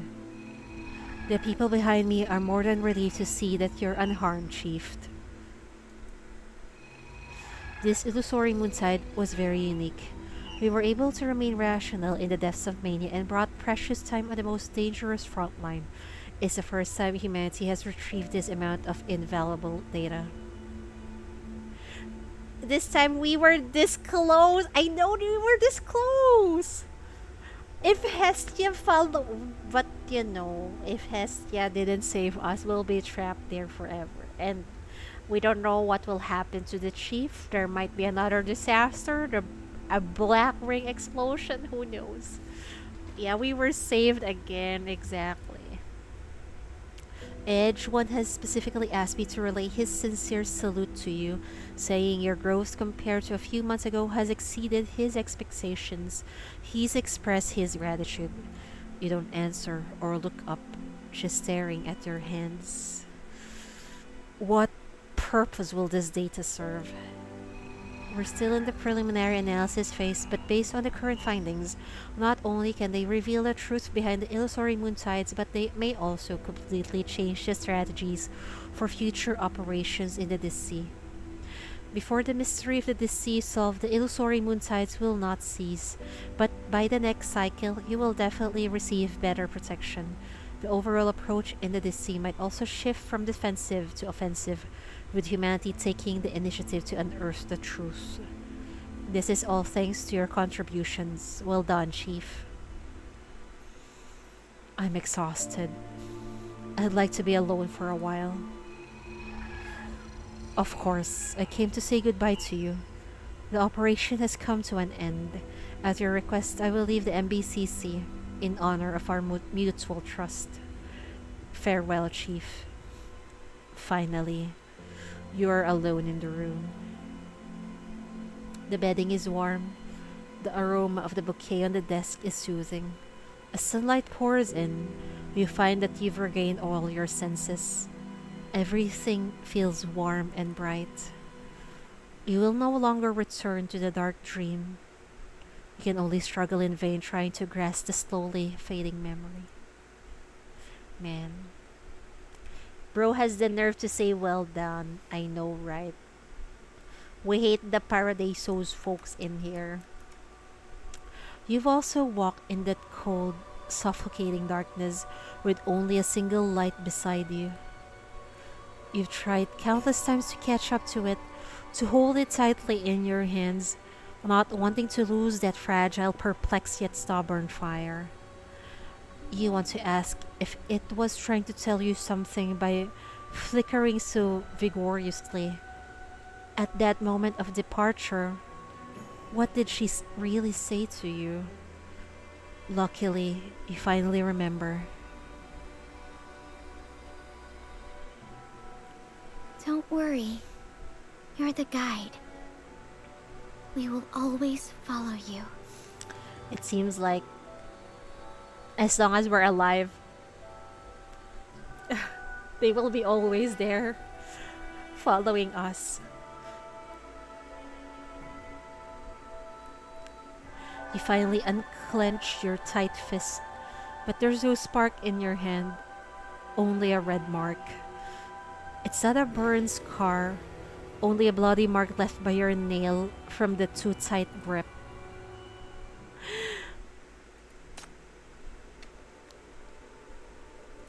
Emotional damage.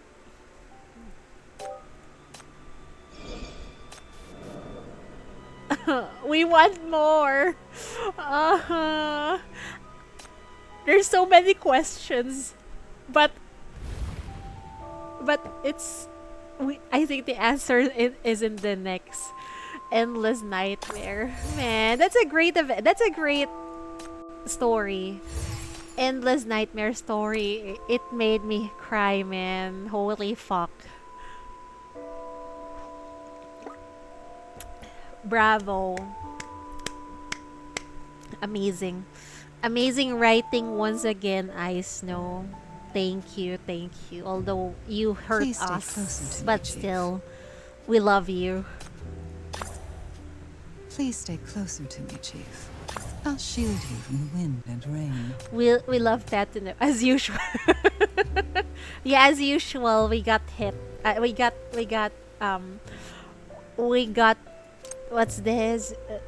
We got pain, sadness, and lots of tears. Thank you, I guess. We're a bunch of masochists. Uh-huh.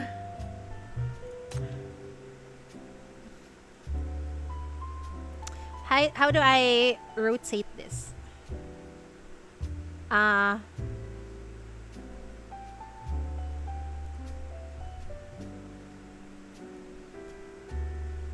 Go forward, don't stop, don't look back.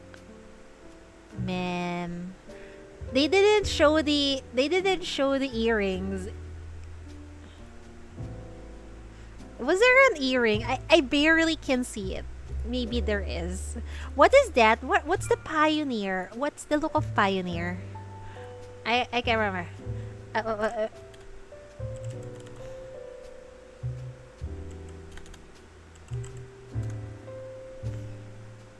That's pioneer. Okay, that's fine. Aren't there any more clues in our crime brands? Reunion? What I can't remember what's the reunion.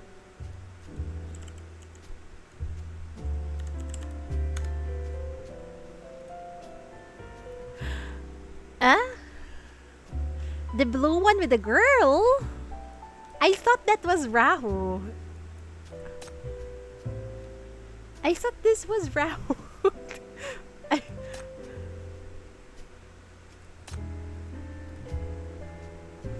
Patience is the cradle of reunion. Oh.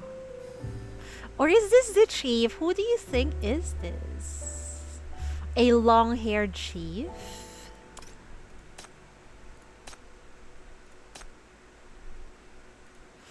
Mortals are all sacrificial lambs. What do you mean by that?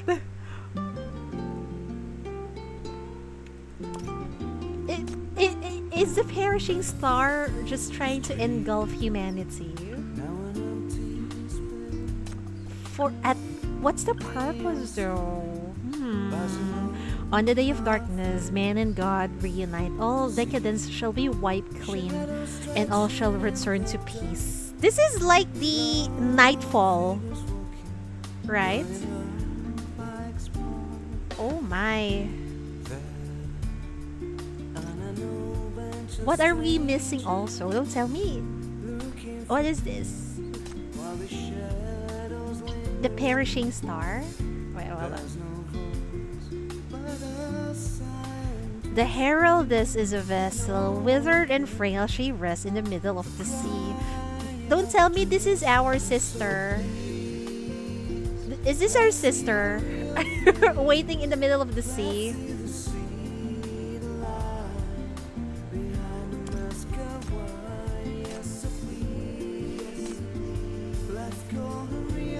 Yet she is in every inch of your being, omnipresent in the depths of oblivion. Yeah, I think that's our sister. Yeah. Perishing star. This is it, right? Yeah.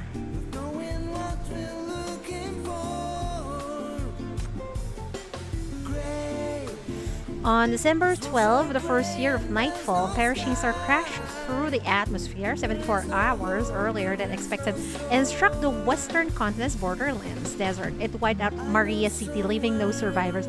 Oh, I see now. Oh, I see.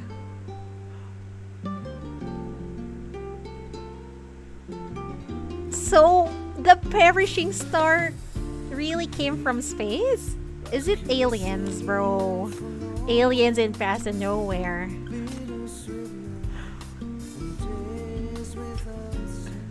This is where we were at the end. Yeah. Where it struck. The remnants of Maria City.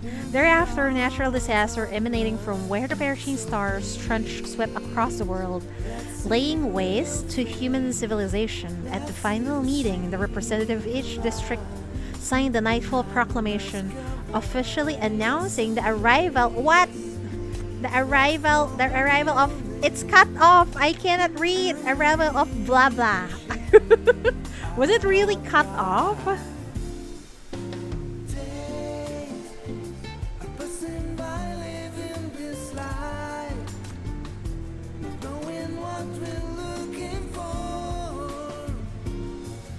Humanity perseveres in the darkness, waiting for the dawn to return.